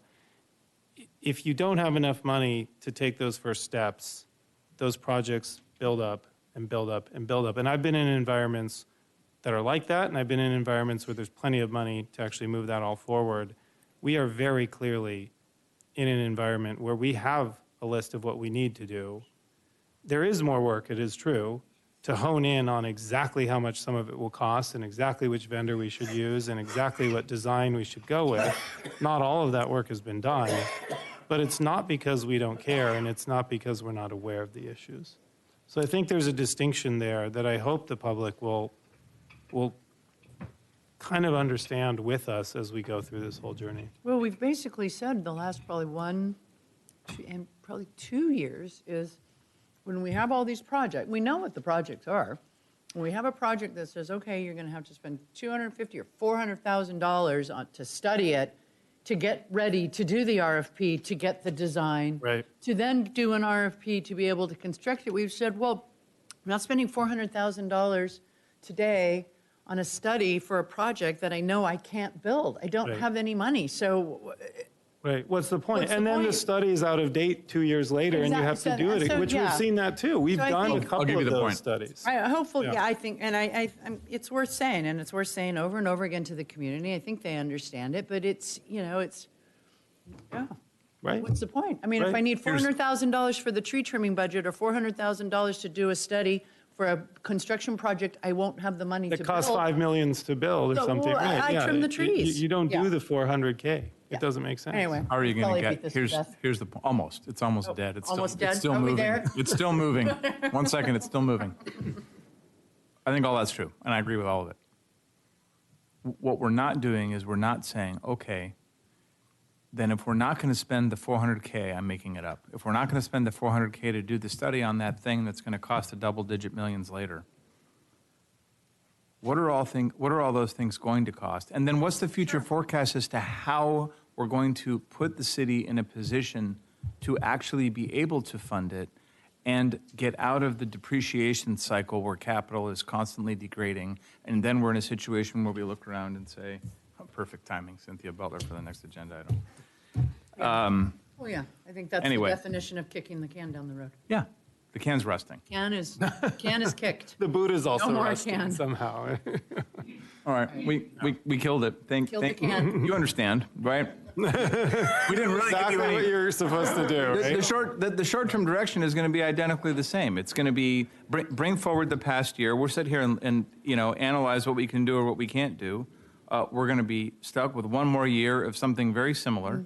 Then we're going to see if we can get some revenue. If we can't, then we're going to have to cut the living daylights out of services, and we don't want to have to do that. Right. That's where we're at. I have a question. Capital improvement budget study session, you said was during the regular city council meeting, or it's a special meeting? Separate meeting, right? We were planning on doing all of these as part of our regular meetings. Oh, that'd be great. We don't have anything, I don't believe, looking at that, other than maybe May's don't have, that's kind of, but at this point, I'm buying dinner. adding 14 Yay. days in between, it looks like we're planning to do this as part of Because the city regular can't meetings. afford it. At this point. Okay.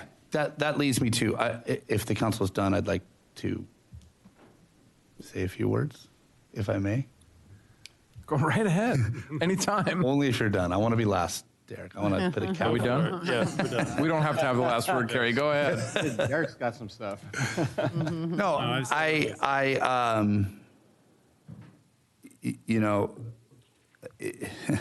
it's ironic that I think yesterday or the day before was who said it? Somebody said it. It was my 2-year anniversary is, I'll just call it city manager. Might have been acting, might have been interim, might have been permanent. I don't know. I'm now going into my third budget discussion with this council. Boy, am I looking forward to it. No, I really what I want to say is, look, we teed this up this way, right? We said, look, we got to hear from you. If you remember last year, we were late. We were in May, and we were literally making napkin cuts, and it was tough. I'm proud, and I think you should all be proud that we're earlier than since I've been here. I don't know about previous years. I'm not going to comment on that. We're targeting to get this adopted at the end of May. We built that in so that if things go haywire. By the way, take the compliment. What's that? I think you beat them all. Oh, well, thank you. Well, let's get it adopted. You teed it up for, there are no special meetings scheduled, but doesn't mean there won't be. It doesn't mean we won't. But we're early. We really wanted to have this discussion. There was a discussion today amongst staff on the tree trimming budget. I think it was said, we really need closer to $600,000-700,000. We should put that out there. I'm like, no, we're not doing that. But then it was like, should we put the 350? Should we go back to the 200? And you want my professional opinion? It should be at the 350, because I'll tell you, as George reported, 7 months in, we're about out of money. And there's not a lot of waste going on out there. I had a conversation with a resident today that was asking the city to pay the cost to trim his tree that fell didn't fall, a big branch fell during the rainstorm at a cost of $350. And I had to tell him, no, we can't do that. You can put in for a tree trimming permit, but no, we're not going to spend $350. I mean, that's crazy. It's unbelievable. I can't believe I had that conversation. But I think we got what we need after we compare notes. And, look, I'll tell you one thing that would be, you want to talk about burdening the staff is, and I didn't hear this, I heard whispers of it, 2 budgets. We can't write 2 budgets. We can highlight certain areas. We can make some guesses on what we think impact levels. I've never heard this council say lower service levels. I'm thinking about my emails and things of those natures and what I'm constantly having to tell people, or George, or Carl, or Oscar. And it's exhausting, and I know you all recognized it, and I do, and I appreciate that. So I think we got what we need. We'll circle back. If we don't, we'll be back in 2 weeks asking for more questions. So thank you for the discussion. I don't think any of us loved it, but thank you for the discussion. Can we agree that we didn't ask them for 2 budgets? We just want some notes, a budget and some notes. Yep. Yeah. Okay. Does that help you a little? It does, absolutely. Yeah. Is that 1.25? Well, let's talk about the look. We don't know the expenses yet. I know what not to show up with, and I know what's realistic, and I think it's somewhere in between. You get it. Yep, I do. Cool. Thank you. That was fun. Let's have another fun one. Item 7.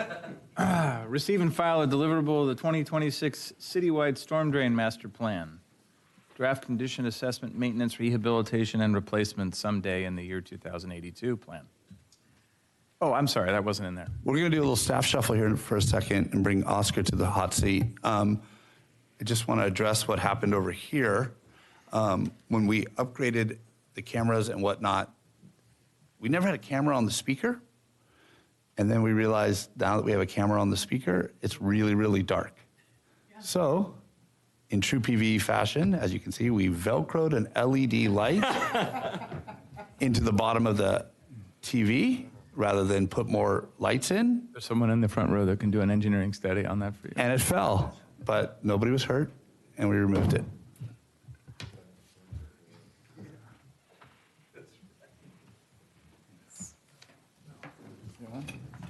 Mm-hmm. That's fine. Here, I have an extra one. Never mind. There you go. Just All right. You ready, Oscar? Yeah. Oscar's going to here to deliver some more great news for everybody. I'm just going to let Oscar go off and running with no introduction. Go. Thank you. Mayor, council members, and members of the public. So this item, we just wanted to provide an update on where we are with the stormwater master plan. The first part of that is the condition assessment. And I do want to point out that this presentation includes kind of two sections. The first section is basically focused on the master plan and the efforts on that product. And the second is really other stormwater issues that we know and we need to eventually will have to deal with it. So with that, we do have a couple of members of the team working on this master plan, participating on Zoom. So if we have specific questions, I might ask them to help me with the answers. Members from Wood Rogers, there are two individuals attending the meeting via Zoom.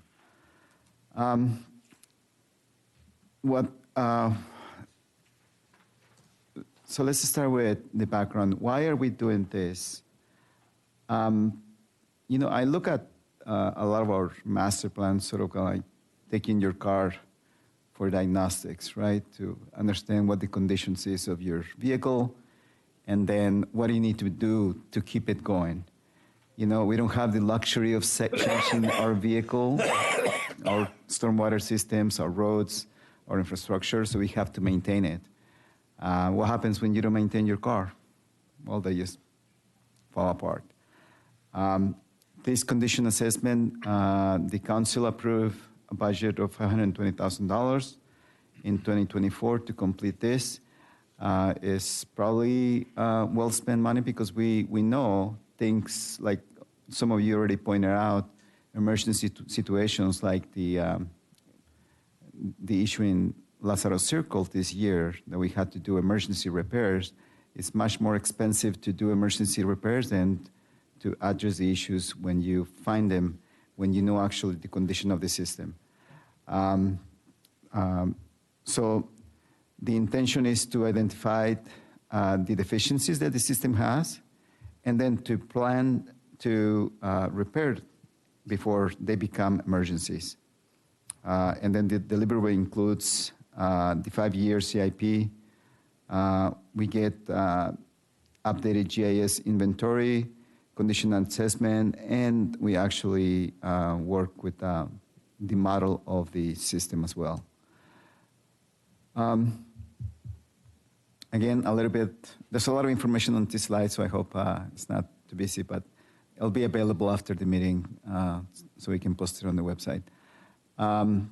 Again, determine the needs, the costs, priorities, and then, of course, they provide some recommendations on the implemented schedule based on condition of the system. Again, a little bit of, the condition tells us why, when we think about which areas we need to improve, we think about which ones has the more risk for the city in terms of flooding, stormwater management issues, those kinds of things. Again, the summary of the plan itself is basically a total of 229 sections inspected, and those are the results. How many are critical, poor, fair, or good? And then in terms of operational maintenance recommendations, so some of those, basically cleaning the lines, removing the debris or sediment that is on the lines, and that's also the recommendations. The number of inspections that it was done on the plan, 229. The maintenance rehabilitation summary, we have a summary of about 40 that needs to have some attention. 5 of those are immediate need, 14 intermediate. So the 5 that are immediate, they're very similar to situations that we consider emergency. Here is an example of a couple of those pipes. A picture tells the whole story. You can tell that the pipe on the right already has severe damage on the bottom. There's holes, and this can cause quite a damage for streets, roads, private properties. So it's a huge risk to have pipes like that. Here's another one that basically requires a lot of maintenance. It's probably a very flat section of the storm system that accumulates a lot of sediment. And then we probably need to look into upstream. Why do we have so much sediment on this? Something that I can talk a little bit about on the last slide. This is all the areas that were inspected.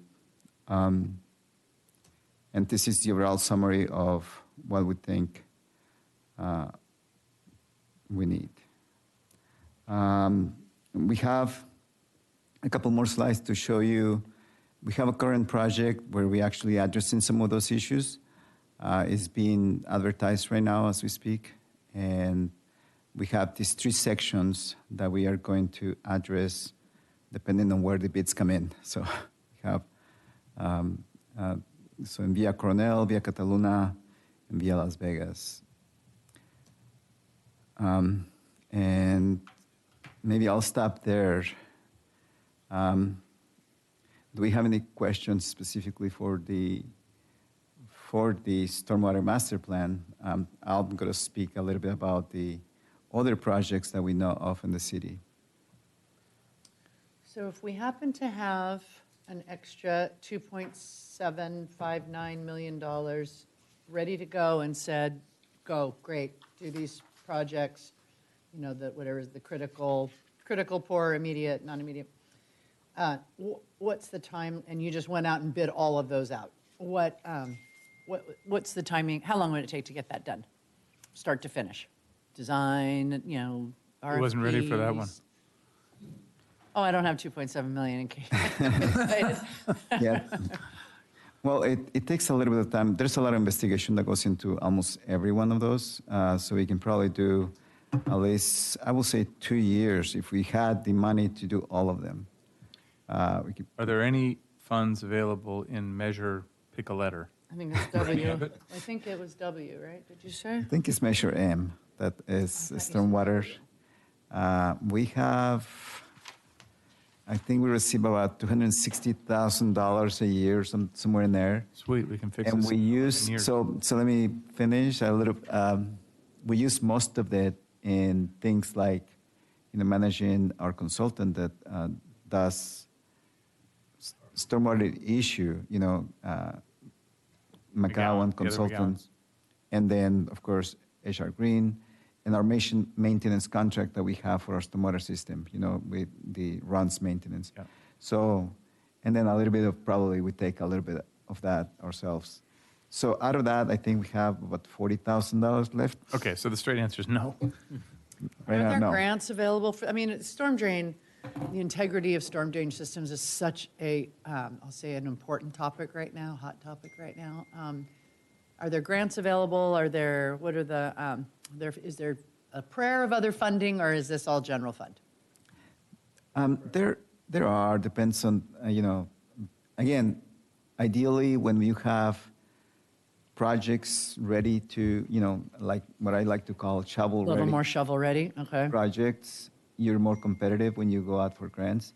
And also projects that in combination with doing the project addresses other issues, For example? especially close to parks or facilities, that you have other benefits. Other benefits from doing the work?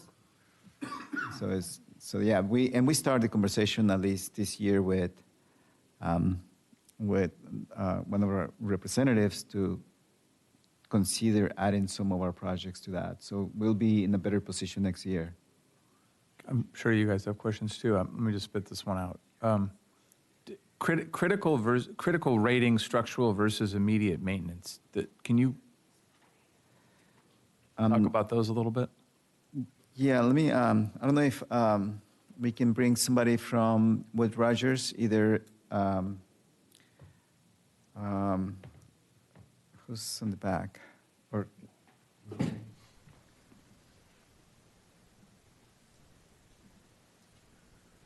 Hi, I can take it. Thank you, sir. Thanks for coming. Hi, Councilmember, Mayor, Oscar. So critical infrastructure at the facility that's in the bad shape from a structural standpoint that likely going to collapse. We put a number on it, probably 5 to 10 years from now, they're likely going to create a sinkhole eventually, and the pavement likely going to have a sinkhole and collapse. For immediate, it's more like maintenance perspective, where you have a lot of sedimentation in the pipe system. Those are more like immediate need to have a maintenance activity. Understood. Thank you. Others? While he's up. So the one pipe that we saw with the actual hole in it, is something like that potentially closer to failure? It's already failed. So if it has a structure, you don't want gaps on your lines. Fast-moving water, yes. Potentially, yeah. Is there any way to quantify the risk? I mean, is that going to create a sinkhole the next time it rains, or does it potentially have a couple more years before something like that happens, or what's the? I mean, I know it's hard to guess that, but it's really hard to predict. Yeah. But I think knowing now is we can start paying a little bit more attention to that area, because there's other factors, right? We need to look at the area, where in the city it is. Is it in a low area? Is it in the low? Is there a potential to damage some private properties? All of those factors contribute to, what we can do. Right. We had a couple, I think in 2023, we did emergency repairs, and one project alone was, a small section of a pipe in Via Cataluna, or I think so, and it was, $60,000, right? So one small repair, local repair, it can be expensive. Yeah. Maybe this is a question either for you, Oscar, or for the consultants on the line, but do we have a sense of how old most of this infrastructure is? I mean, is it 20 to 30 years old? Is it 50 to 60 years old? I'm curious how old it actually is. I'm not sure if, I think the system hasn't been systematically replaced, so it's probably original. I would say more than 60 years, but Chang Tzu, do you have that information? Or I'm sorry. I will ask Andrew on our line. He can be researching a database and the as-built drawing. Andrew, is that some answers, Andy? So Yeah, we've been doing some research on the storm drain system. Primarily looking at the plans for that system to help complete your GIS database.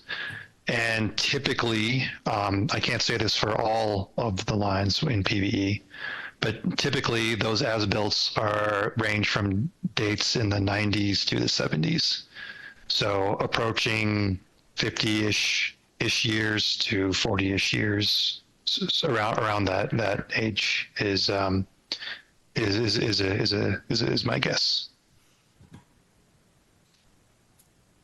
And do you have any other comments on some of the pictures we saw with the more severe damage? Like, is that imminent failure, or is that potentially got a couple years left in it? The one with the hole, for example? Going to Vegas?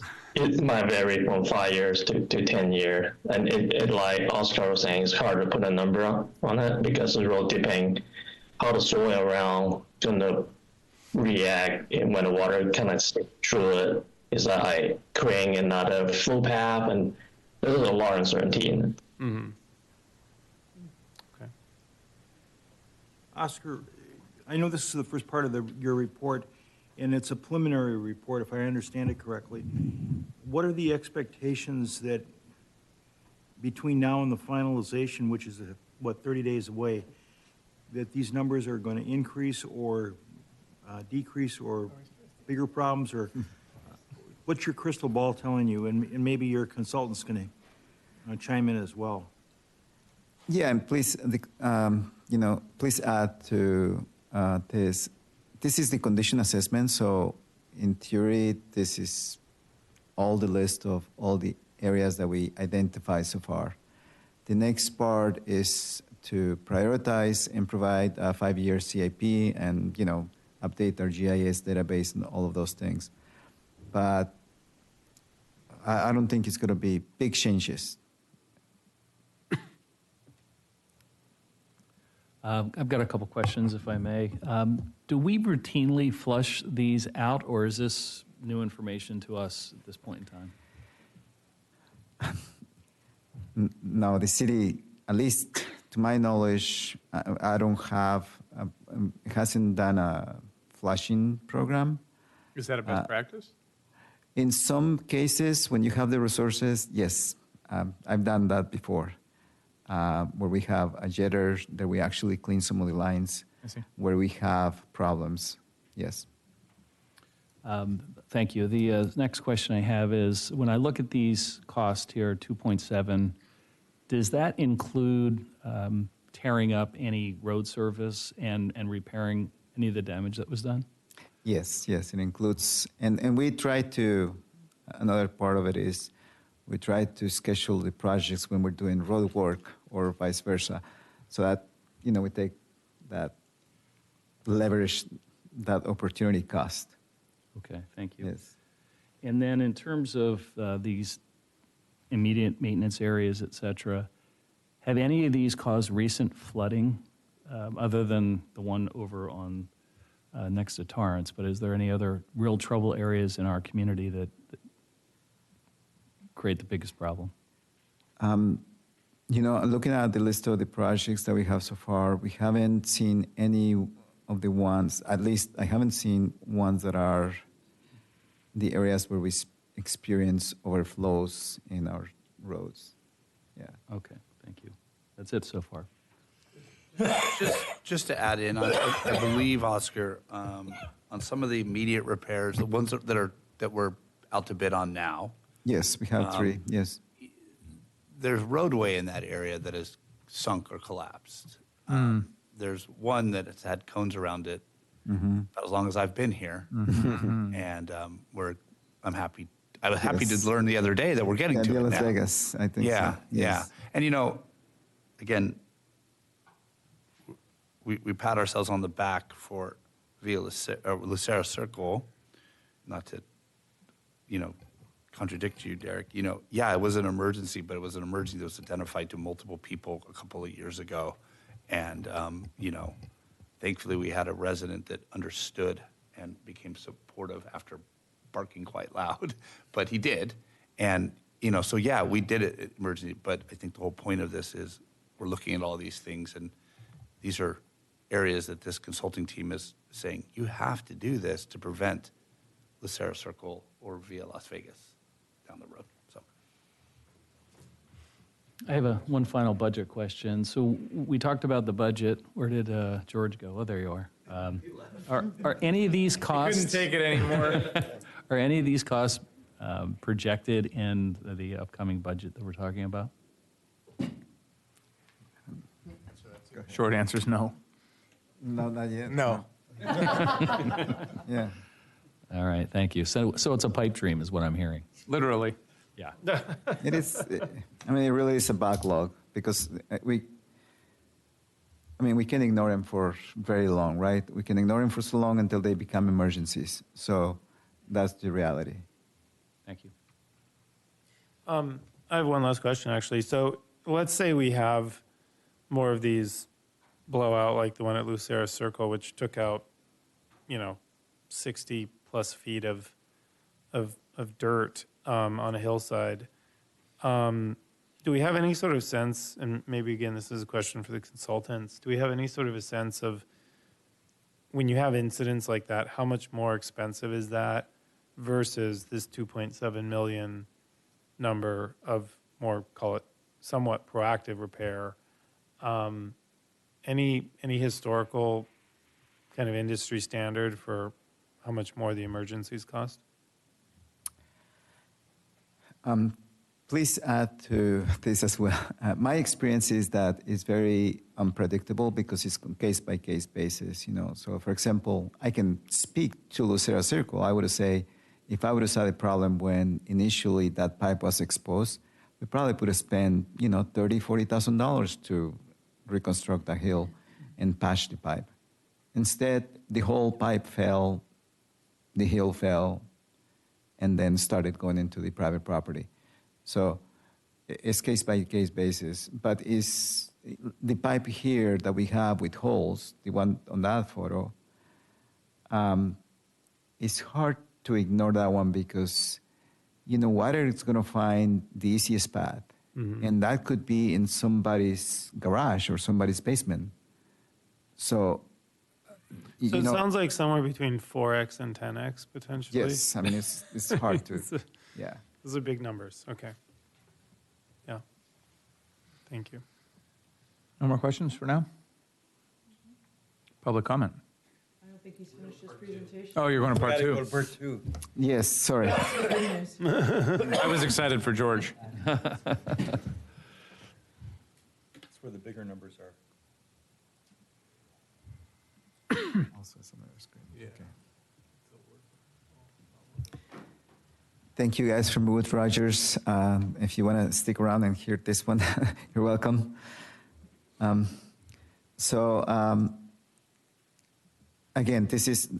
that was the current CIP project. So other projects that we know of is, I think everybody knows that we had a violation or the water board and the County of Los Angeles, we identified some problems in our I'm talking about the wrong project. This one is being known for many years, depending who you ask here in the city, right? Some people say over 40 years, 50 years. And then, so the city, at least the last time that we talked about this, in 2024, the city approved a study with Geosyntec. And so Geosyntec provided some recommendations. This is the water intrusion here in Malaga Cove. Again, out of those recommendations, we basically, the next step will be to really do a feasibility, see if any of the projects are actually doable, and then a full design. And that's where I agree with many of you that why do we spend money on design? It's kind of, you have to. And then the construction estimate is $6 million for, the potential solutions for that. Again, just the timeline of when this was started, the last portion of this in 2023, to today. And in that time, we spent already $205,000 on it. And that $205,000 is not included on, the full project cost. Boundary Trail Stormwater Retention Project. This is something that we are going to require, basically are being required to do to comply with water quality issues. After we receive a notice of violation, essentially, we had to determine how we got to remediate that issue. And so we commissioned a study with Geosyntec. We spent so far $45,000, I think. And basically, we examined a couple areas where we can implement some solutions for this particular area of the city. It's basically on the north of the city, close to the boundary trail, where we need to implement some measures to remediate that issue. That's the issue that drains into Torrance, into Machado Lake. Again, this is one of the areas. And the blue highlights the potential sites for these projects that we can, that we need to remediate. The preliminary cost is kind of, now we need to figure out if we need to do the design, $600,000. And then the preliminary estimate construction cost is $7.8 million. This year, we paid on fines for this issue about $60-some thousand, 60, somewhere in there. And so we need to enter into time order agreement with the water board.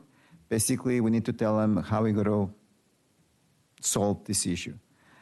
But to do that, we have to show that we're actually working on a project, that we're spending money on the design and potentially funding the project. So that's why it's important for us now to move into the design phase. But again, we don't have the funding right now. And this is the phase 2. So there's 2 phases. The first one takes care of the majority of the problem. And then the second phase, basically, the other last part. Other projects that I want to include in this is the boundary trail. This is heavily used trail, and especially now with e-bikes going through there, it causes a lot of damage to the trail. It is unimproved, and so every storm event, Public Works, before, during, and after, they spend time on this. I mean, right there is somebody trying to get mud out of getting into the storm drain system. And this happens on almost every location where there is an entrance to the trail or where there is, access to the trail. So it's, everybody's seen all the beautiful sandbags on PV Drive North or PV Drive on the entrance to the city, where a lot of the bikers park and access the trail. That's a huge effort to maintain control. But so that's the last one. And any questions? Can you talk a little bit about using this example? What does stabilization look like? What's actually done? There is a lot of methods to stabilize a trail. I mean, it's you do sediment traps, you do soil stabilization methods to actually improve the surface where bikers and people walk. So that's some of that. Erosion control measures, how you capture the water and how you prevent erosion to the trail. But you have to really do a design and implement something. think Others? my questions would be around the Boundary Trail Stormwater Retention Project. You know, if it's about $10 to $11 million, it almost seems like it would be better off just to keep paying the $60,000 fine every year for the rest of the time. But maybe I'll joking You're aside. assuming it's not going to escalate. Right, yeah. You know, just put that in the bank and get the interest off it. But, I mean, maybe joking That'll fund the aside- capital projects. Yeah, there you go. Kind of like the pension debt If we reduction. had check for 10 million, we'll do that. But the 10 million is a pretty big number. Seems like last time we talked about this, it was very early in the conversation around it. We had sort of just received the violations, I think. Has that number gone up just because we've realized the scope of it is bigger, or is that kind of always the number and we just didn't have it sort of penciled in yet? I can't really remember the early conversations, to be honest. I think it's the complexity because there's a lot of restrictions on where the project is possible. So it's site constraints, and now we know more, and that's the reality. That with the visibility, we looked at various sites where we could possibly implement something, and then different technologies, and so that's where this comes from, and we have more information now. Okay, David? You mentioned that e-bikes were a contributing factor on some of these trails. Is that something that is documented, or is that something we ought to look at prohibiting if it's going to cause further damage and deterioration? I mean, it's... Good luck is right, but... No, it's... I see them when I'm on the trail, so I experience, so it's just being conscious. I think it's education with the community in how to use trails and how to protect the real resources that we have. I think that's part of it. So it's outreach and, partnering with the users of these e-bikes, because they're not going to go away. I think they're here to stay. So it's, I think education has to be a big part of it.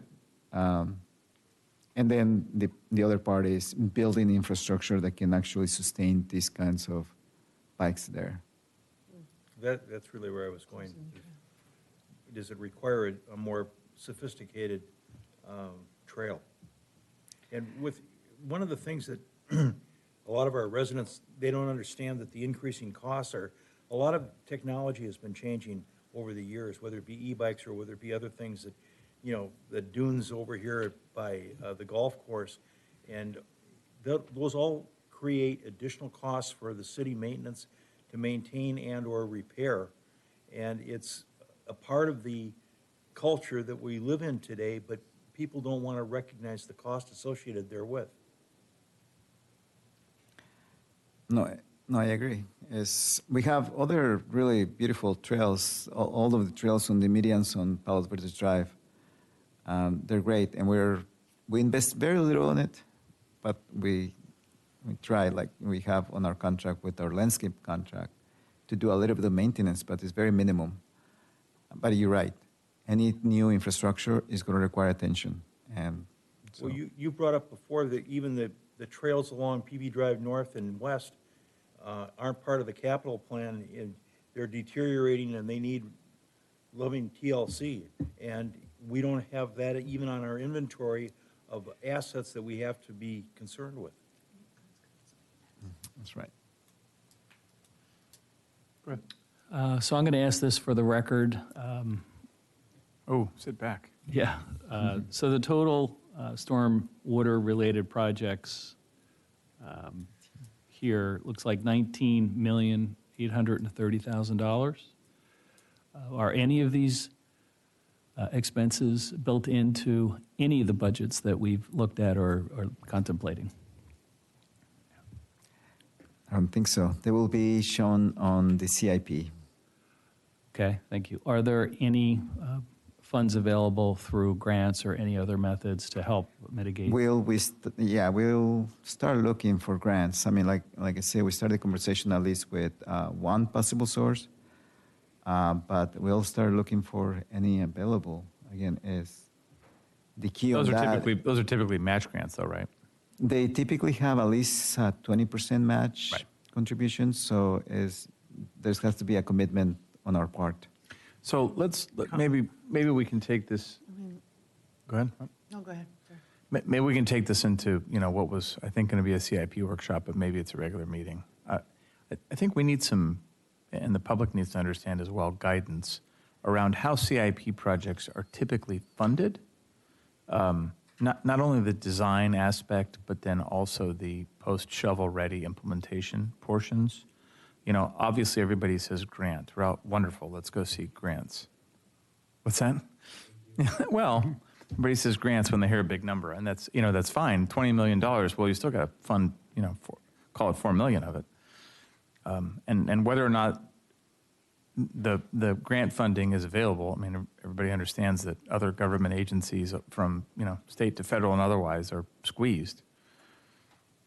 So I think we need some guidance as to how this gets funded, what the funding mechanisms and I'll use the T word, taxes look like, and what other cities do, because obviously every $20 million collection of issues that we need to deal with, as I'll call it one-time expense, even though they depreciate, that doesn't all get bundled into a parcel tax that becomes, what's the word? Horrendous in size. So I think, when everybody says long-term planning, yes, this city has, done a good job of pushing off what needs to be dealt with today to tomorrow, and then tomorrow starts to come, and then you get questions like, well, gee, how old is this?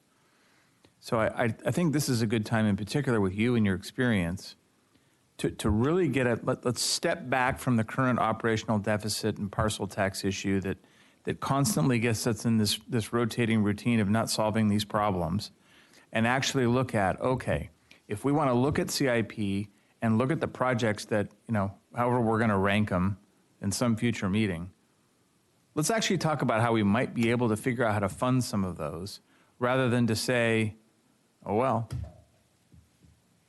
Let me just hitchhike on that, because there's a key point that I think Michael was alluding to, and I heard it earlier. There's a difference between the expenditure and having the cash flow available to pay for the expenditure. We need to be planning the cash flow buildup in advance of when we need to expend the money.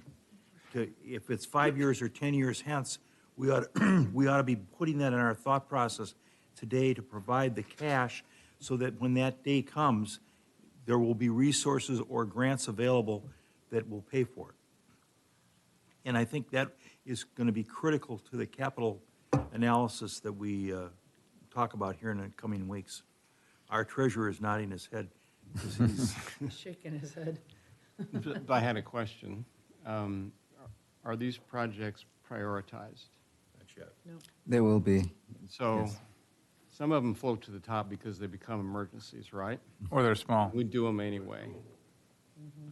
Yeah.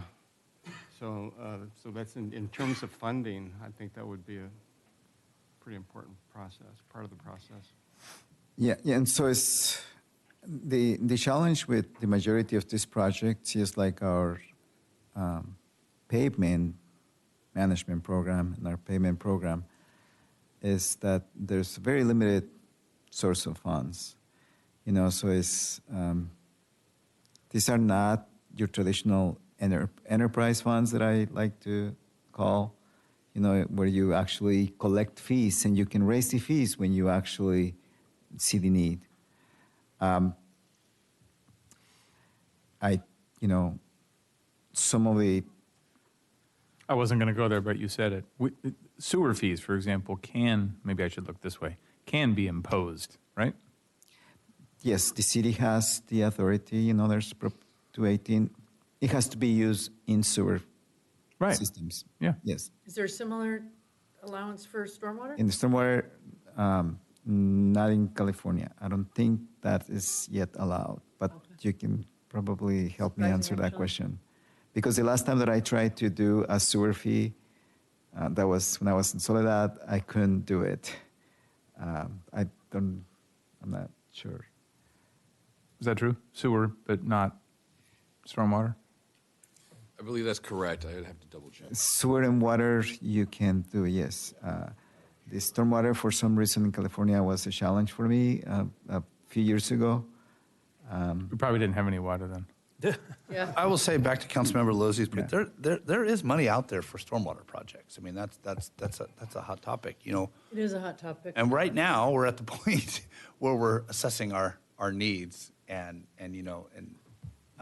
but we're moving in the right direction to assess it. And then, of course, you get to the ugly word of pay for design to figure out exactly what they For in those cost. scenarios, like when there's money available, do we typically have to pay for the design though? Typically, and that doesn't get reimbursed or anything, like, so you know that you're at least on the hook for the design? Yeah, I mean, there's no and then maybe some typical, percentage but of the project, is yeah. that right?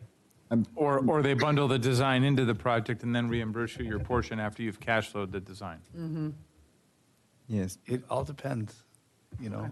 It's just, I didn't say and, I said or. And not to mention, then, you know, these grants, the reporting requirements attached, it doesn't mean that it's not great to go after these grants, but we have to recognize what it takes on the back end to manage the grants and the reporting. It's a lot. It's not a panacea. I think I used that word right. No warranty. I, for me, will go to public comment after this comment, and then you can throw it back at me. I, for one, would like to actually see this develop into a comprehensive plan that turns into a funding plan that we share with the community, not another consulting report where the can gets kicked. That's what I want. So, public comment. We have two. John Williams.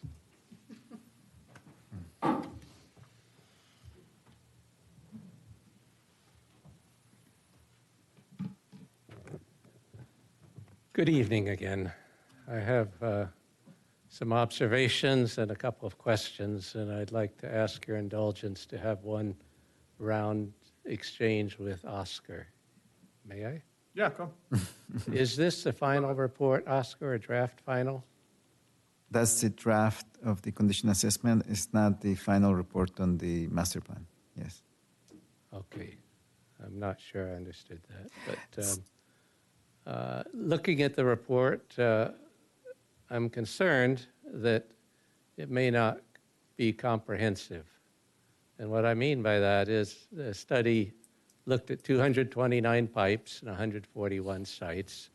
The report does not say how many pipes and sites were not inspected.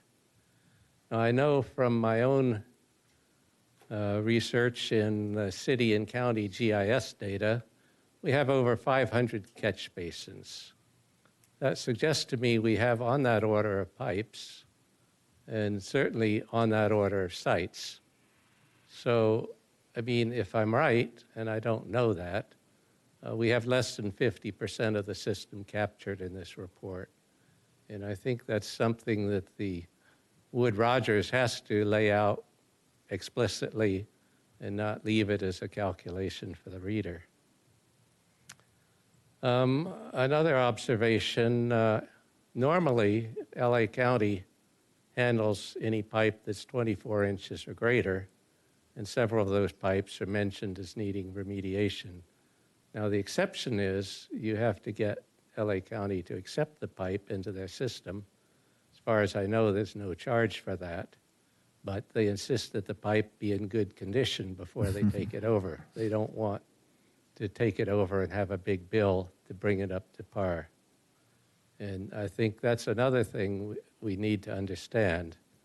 Now, there are two databases available, which I've looked at. There's a city GIS database, and there's a county GIS database. They're both of the stormwater drains in Palos Verdes. And a while back, I did some research and determined that there were considerable differences between those two databases. Now we have a third database, And there's a couple people on the podium who understand databases well. And you can see that there's some inherent problems with that. You don't really know which one is right, or if anyone is right. Another thing I did for this meeting was look at the time alert public.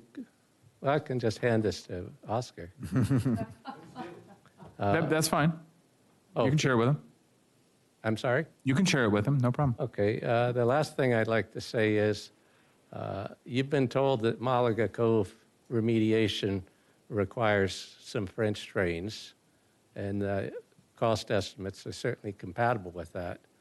I would maintain that there may be other solutions that don't require French drains that aren't so expensive. Thank you. Thank you. Can I answer really quick to the numbers? You are right in some of those. We didn't inspect 100% of the system, and that's based because you pay what, you get what you pay for. So the contract has some limitations. Even after we issued the contract, we added other areas that we inspected.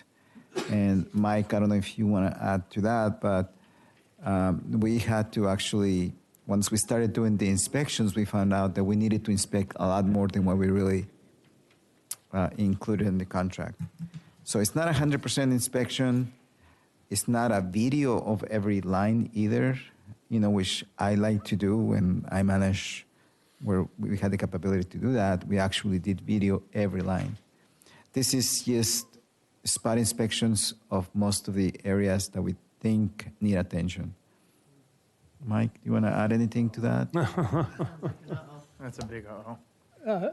I'm not sure about the part, but we did increase the sampling and the investigation by about 40% from what was initially scoped. This sampling would be what might be considered statistical. That is, the consultant first looked at the system-wide, looked at the materials of the pipes, and then selected on his judgment the 100 or so to go for. So do we need to then go back and look at the numbers that are proposed, which are based on only a portion of the sampling, and then use a linear number to estimate the difference? I don't know how that sampling would work statistically, but it's a question I will ask them and see how this cost that you're presented in this condition assessment would. Well, it's pretty simple. If we analyzed X percent of the system and the cost is X million, the remaining percentage that we didn't analyze that was installed in similar years probably is in similar condition, and therefore we're going to estimate the difference is that percentage plus 20%. I do think that their selection method went for some of the pipes that are more vulnerable. We have a whole listing of corrugated metal pipes, which are the most vulnerable to time and erosion. But statistically, you may well be right. But I may well be full of it. I have no idea. I know I don't have complete information. That's what I'm saying. Right. No, and so that's true. So the consultant makes decisions on the highest risk areas based on materials, age of the pipe, possible locations where we think is a high risk area that needs to be taken care of. So they do that, and even when I managed my own, that's how we kind of inspect, and because it's really hard to do 100% of the system. certainly in a cost-effective way. Yeah, I'm not bothered that a percentage was done. I'm a little bit honestly bothered that we didn't know until we heard from a public speaker that it was a percentage that was done, number one. And number two, that it's possible that we're going to go seek CIP budget and funding from residents, in which case all of the story hasn't been told. Those are the challenges that we face. I'm not ripping on anybody. I'm just... Yeah, I mean, I think from my perspective, this story seems to repeat itself in our city where we know we have a problem. We investigate the problem. You know, we do some kind of a study, and we basically discovered that the problem is bigger than we thought. But then we discovered that the study wasn't really sufficient to fully and truly scope the problem. And, you know. And in fairness, we understand why. Well, right. And again, this isn't to knock the city staff at all, and understanding that Oscar is, you know, newer than 90% of the potential studies I'm even talking about. But it seems to be that we are, you know, so short-staffed, so underfunded, that we don't even have the resources to sort of really properly scope the problems, much less design the solutions, much less implement the solutions.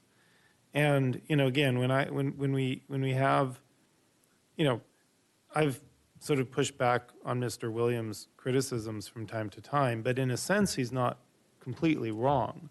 You know, he and I frame it differently. I would argue that his basic premise that we need to have a better set of plans is not completely incorrect, but I think the piece that he might be missing is we don't have the money to do that.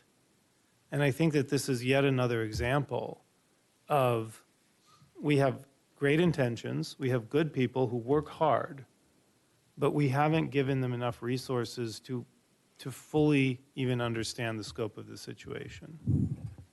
And you know, in some ways, and I hate to use this phrase, but in some ways it's penny wise and it's pound foolish, right? And I think that this city has kind of tacked in that direction for, frankly, maybe decades. And I think we're paying the piper very soon. Ha ha. No, That was pun intended. Yeah. But that, and again, I think that's the one disconnect that Mr. Williams and I have is I just don't think that we're even spending enough to get the studies done that we need to get done to actually move forward. And the frustration is that now we're kind of circling the drain. There you go. There's another one. Oh, okay. That's two. You're done. So I'd like to add on to that, if I may. And Michael, I think you were kind in your assessment that we're up here listening to a report, finding out that it's half of a report in the sense. Or some percentage. Yeah, but just it's not the complete. I don't know that anyone has come to the city council and asked for more dollars for a complete report. That may have happened. Not sure. But long-term, we're looking for long-range planning, and it would be nice to have a complete study and assessment of our overall storm drains so that we could map it out. Because at some point, the other half, the other 50%, will be in need of repair, immediate and or emergency. And to Derek's point earlier, if we don't know about it, we're not fixing it, and we're assuming they're okay, I mean, it could be 4x to 10x in another major collapse of a storm drain costing us lots of money. So from a long-range planning perspective, I think we need to get the full picture, in my opinion. And if there's any other trouble spots out there, we need to plan for them. And we have part of the picture in front of us. And we're trying to assess, especially if we go out looking for revenue sources, be it resident or some other method, we need to tell the whole picture. So that's my 2 cents. I have a quick question. When you look at the pictures of the storm drains where the sediments build up, the dirt's build up, is that because of the situation where trails are running off and you're ending up with dirt in there? Or is there a better way to protect the input to the drain so that all of this sediment and dirt doesn't build up, or it builds up less over time? Is that just newer technology and this didn't have it? What's that about? No, I mean, we know how to do those things. A lot of it could be maybe there was an area with a lot of construction and we didn't pay attention on all these, best management practices that they should be in place when they do the work. Trails, we have a lot of trails in the city. Could be some of those areas where we have trails, and we shouldn't be sending sediment into the storm drain system. Right. So yeah, that's. But I guess my question is, does that? I understand, however, it was designed yesteryear, and here we are. How is that gradually improved? Cynthia, I didn't forget you. How is that gradually improved when you do these projects? Is it technology that's changed? You know, in civil engineering, the technology doesn't change that much. You know, the Romans built with concrete and we still building with concrete. Okay. So it's, you know, drainage systems are still drainage systems pretty much. We change some of those, the technology, for example, we don't use, you know, CMP. We don't like to use that because of the life of that pipe is less than other technologies. So we do have some technologies that have changed over time. But which basically is a life extension. Yes. Yeah. Okay. Cynthia, come on up.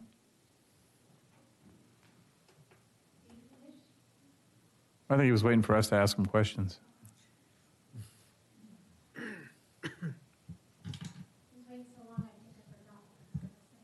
That was my strategy. Thank you. So, first off, I want to say thank you to the City Council because this is the first storm drainage master plan that's been done since 1993, and we had one other previous to that in 1963. Oh. So this is way overdue. And the same thing with the plans for the water intrusion. Up until Geosyntec did that study, this has been flooding underground, City Hall, all of the plaza, additional residential areas, since 1964 at the earliest that I've found, that I've been able to document. And I follow science. And if you don't know what's underground, you can't come up with a viable solution. So it was really important that you guys did that study and not guys, council members. She's one of the guys. It's all good. Yeah. And then I agree with Mr. Williams and Derek and Craig and Michael. This stormwater plan is a good first step.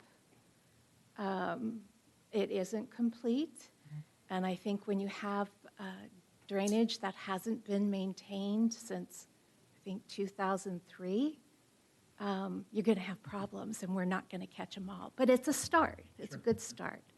So I just want to commend you for taking this on, because really, you're getting decades of lack of maintenance dumped on you all that you're having to deal with. And I think that at least in one of the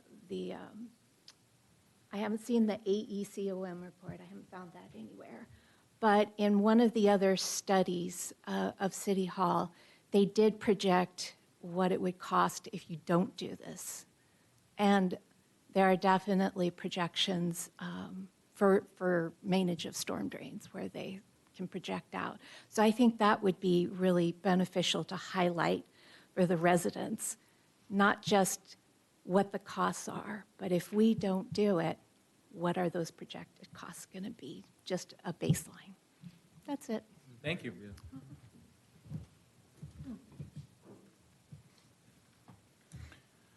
I'll make one last comment, which is that, you know, sampling methods make a lot of sense when you've been maintaining an asset. Yeah. And when you kind of know and you have a good inventory of it and you know what you're starting with, right? When you've gone decades, and some of it was installed in the 1930s and 40s and things like that, and you've gone decades without really maintaining it, that's when sampling methods fall apart. And, you know, I think when you sample 50%, it's pretty good. It's a good start. You know, again, I don't want to knock this or give the wrong perception, but I think we've all sort of said the same thing, and I think the last comments from Cynthia are spot on as well. You know, we have assets that are sort of so far past their design lives that unless you inspect every single one, you really don't know exactly what you're dealing with. But that's, again, not a surprise around here. Awesome. So where to from here? Well, build it on the CIP, and we'll show the final master plans once we get that completed. It's going to be a little bit more. Some of those include, like, we're adding the as-builts that we have of all of the lines, at least of the ones that we have, to our GIS, so it's easier for us to make decisions and come up with what is this line, when it was installed, all of those factors that you make to make decisions. So you'll see it again on the CIP. You had, hold on one second. You had time left. Go ahead. Yeah, I remembered what I forgot. Good thing you had time left. Yeah. And this is to Carrie and Oscar. I feel like everybody's working at capacity. And I graduated from a very small university that had like 1,500 to 2,000 students. And they had a lobbyist.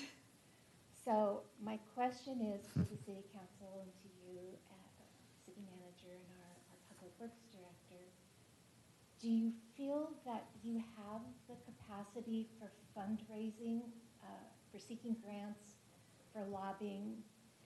Do you have that time, or is that something that we need to build in to assist you as far as funding grant writers? Great question. It's a good question. Yeah. On point. Yeah, we need that, but we can't afford it. to hit the theme tonight. Yeah. Thank you. No, so I actually, I had experience. We had a lobbyist in my last position. We didn't bring a whole lot of money. In another position, we had an actual consultant that specialized in grants, and we did very well. And Carrie probably can speak to this. We're talking to consultants about this as well. Yeah, I mean, we've been talked about this. I'll answer the question. No, I don't have the capacity to effectively go after grants, nor do I have the capacity to effectively manage somebody going after the grants. George and I have had multiple conversations with probably the leading grant consulting firm, California Consulting, and they offer two packages. The first I can sign right now, and we're a client, and they'll go and look for grants, and then they'll give us a per grant cost to apply for the grant. So let's say it's a whatever $500,000 grant for something they think we have a shot at. We're going to spend $10,000 to have them apply for it with no guarantees. Or the alternative is we can spend $100,000, about $100,000 a year. That's what it was when I looked at it. Plus or minus. And they'll identify and go after whatever grants we want, and they'll administrate them. Is that who RPV, Rancho Palos Verdes, uses? I don't believe they use California Consulting. I know Rolling Hills Estates has a contract with California Consulting. They're not a lobbying firm. They're a grant writing firm. To date, they're on the we don't pay until we write the grant. And I don't think they've been awarded a grant. A prior council member and I spent some time talking to whoever Rancho Palos Verdes was using at the time, heard about both of those options. It seemed like the $100,000 version made sense. But the challenge was, and they were very upfront, frequently a lot of the things that, I'm being somewhat careful in the way I say these words, a lot of the things that many cities qualify for, Palos Verdes Estates would not. And so that sort of became a balance, discussion as to I'll say it for you. One of my expectations. I don't think RPV did either until they had a nice big landslide. Yeah. One of my best city manager friends is the city manager of Buellton. He's under the $100,000 a year contract. I said, how is it? It's great. It's worth every penny. I'll just leave it there. Can I go back and ask Oscar? But you didn't tell us what the demographics look like in Buellton. Okay, go ahead. I got a question for Oscar. Since the two components of your study was like 2.8 million plus the 18, should there be an additional consideration in looking at the total cost because it's a sample and we haven't extrapolated through the full population? In other words, as we think long-term planning and needs for stormwater sewer, might the number be greater than the 20 million that is suggested in this preliminary draft? So, I think we we did the best that we could with the available funding, and that's not a unusual method to do. Even when you're doing your own analysis, you try to do a percentage of the system every year or every couple of years. So that's not unusual. And based on the expertise of these consultants, they address the potential higher risk areas. Yes, I think there is a follow-on, either in a year, 2 or 3 down the road, where we actually probably need to go back to the things that we didn't look this time around. Yeah. And so that's, yes. Kind of having a rolling pipeline. So what you're telling me, if I understand it correctly, is there's going to be upward pressure on these numbers over the long term? Over the long term. And the numbers will get better and more predictive as if we build some consistency. Understand. And commit to actually continue to manage the system as we should. You answered my question. Thank you. One final question. The GIS system, it's going to track the pipes that we're looking at, the storm drain now, but will it also include the ones that we haven't assessed? So that we've got phase 1, phase 2 clearly delineated.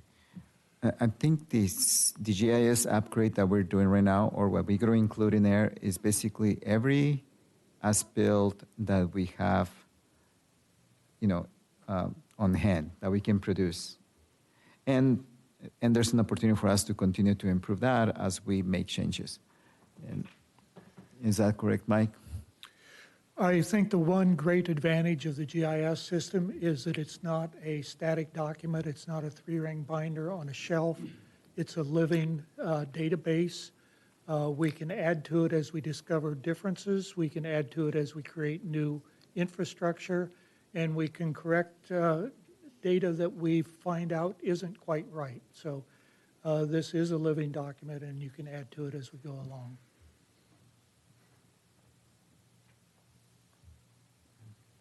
It's quite suitable for future analysis too. When you talk about 5 years from now, kind of reassessing the system, we have that historical data to build on, and we can then include the projection for the next 5 or 25 years.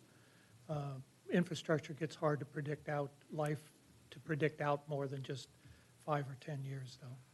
So to be clear, will we have a GIS picture of all of the storm drains, both ones that we've assessed and ones that we need to assess down the line? Or do we have to then build the second phase through another study? We'll have a GIS system of everything we know.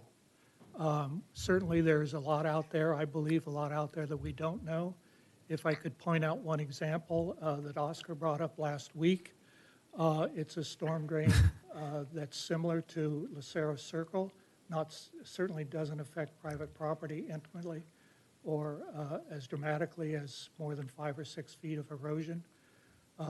This we just discovered, just found the plans earlier this afternoon after he and Monica took a walk down the trail. That pipeline was built in 1920. That's the plans we found. This is the kind of information that is not available. And when Mr. Williams references disparate databases, there's no database that this kind of thing was ever included on. Yeah, so I think the answer also is that there's a difference. There's definitely more on the GIS than what we inspected. So that's, yeah, so we probably have a higher percentage of pipes that we know of, probably on the 98, 90, percentage. There's probably a few places that we don't know. So it's probably very comprehensive GIS that we will have. Thank you. That's it. Anything else?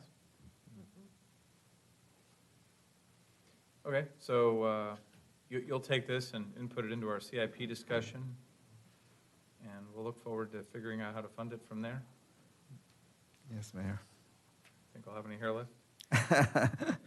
Maybe. Okay, anything else? Thank you. Thank you, Oscar. That was great. Yes. Grateful for all your work. Progress. Grateful for, well, not grateful to see the pictures, but grateful to see the pictures. Thank you. Item number 8, First Amendment to City Manager Employment Agreement. You giving your own staff report? Oh, you need to be in the room. Hang out. Come on. I got this one. So, just want to start out by congratulating Kerry. He's now been our city manager for 2 full years. Various titles. The same position with whatever the adjective in front.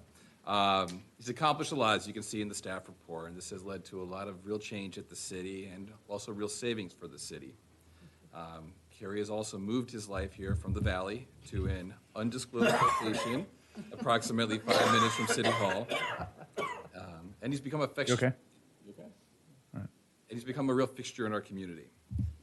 Having a city manager so close to the city is a real boon and advantage to the city, and has allowed him to quickly react and be in the city on short notice on many, many occasions.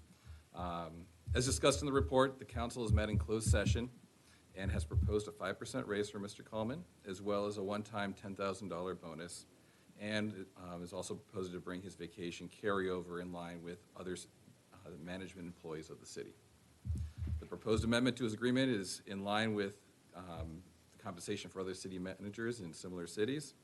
And personally, it's been a pleasure working with Kerry, and the recommendation is to approve the proposed amendment, and I'm available for any questions. So I want you to explain something, but I'm going to ask it in the form of a question. Could you explain the bonus as opposed to delayed reviews and retroactivity? Sure. So Kerry was due for his annual review, which is when a raise would normally go forward, which was last July, I believe was when that was supposed to happen. This process began, and it continued for some time, and we didn't get around to actually dealing with usually his compensation should have been increased and dealt with last July, and as a result, we're here today a little bit late. This raise is not retroactive back to July, but it does include a $10,000 bonus for him. I think that reflects in part the fact that he's done great work, and through no fault of his own, nothing was brought forward earlier than today. Great explanation. Thank you. Questions? Public comment? Wow. Are we done? I move adoption. Second. Oh, wow, I got a motion just like that. Oh, actually, I think it's the, sorry, David, can I, friendly amendment, friendly amendment, we're authorizing the mayor to sign the First Amendment of the employment agreement. I stand correct. Okay. Okay, so, I'm sorry, who moved it? David? You. And you Oh. seconded. Yeah. Okay, there we go. All in favor? Aye. Aye. None opposed. Thank you very much, Kerry. Thank you. We Thank you, appreciate you Kerry. tremendously. Good job.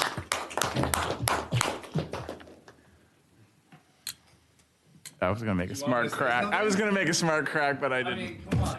Yes, if you'd like to say something, go ahead. Is there a speech? Are you going to make a speech? Oh, good. Moving on. I'll say thank you very much. I appreciate the council's participation in my review. I'll share a text and try not to get emotional.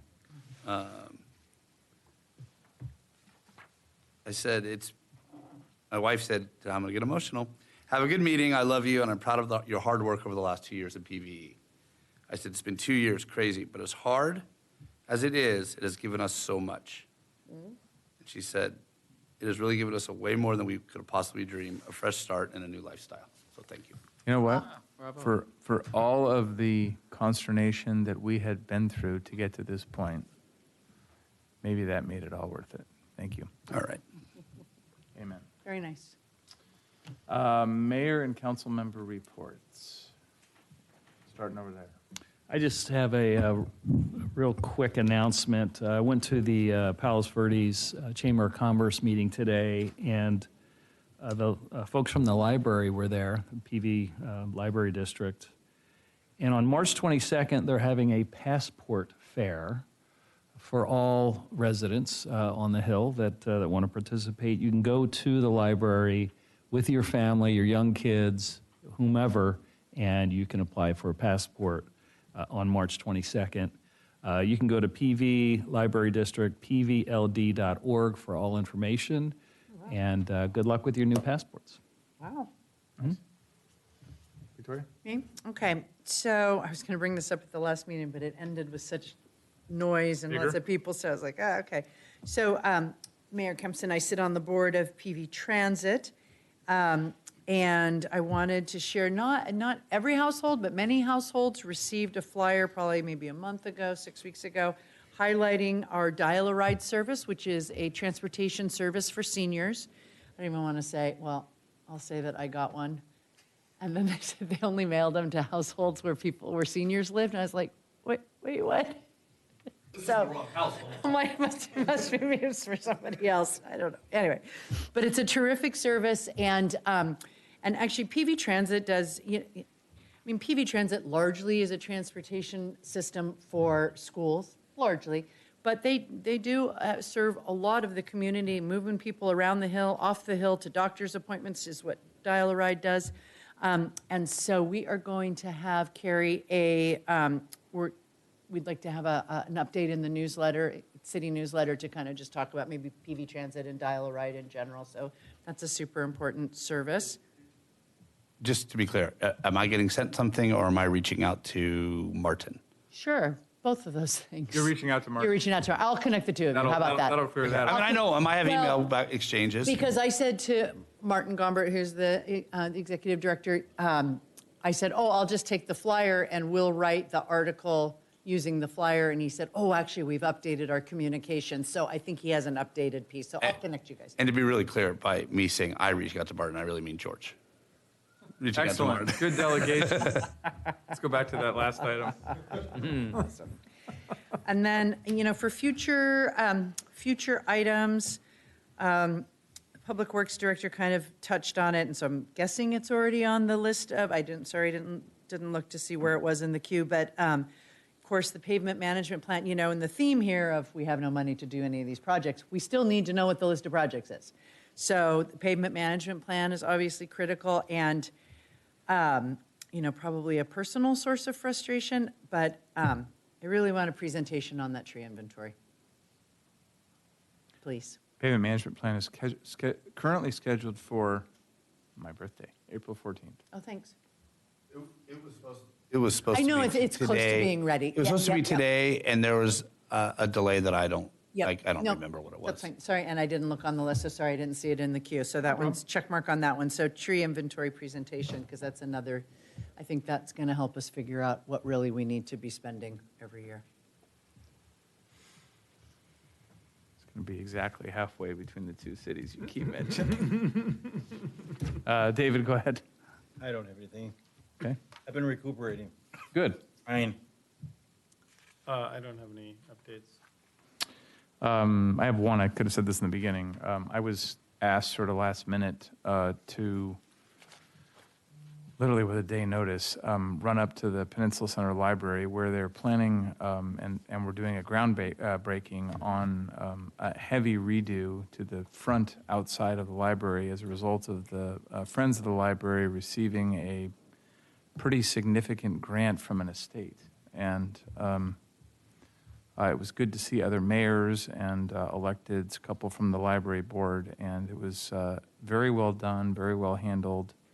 Our own planning commissioner, Carol Beth Cozen, did the architecture on the plan. Is it on the Silver Spur side of the library or the Deep Valley side? Deep Valley. Okay, Yeah, nice. right at the Deep Valley entrance. Okay. And the plans are right at the entrance of the library. So that was good. I represented the city, so it was good. Nice. So that's it for me. All good? Good. All right. Thank you, everyone. Appreciate your help. We are therefore adjourned to Tuesday, March 24th, 2026 at 6:30 p.m. Thanks for staying all the way.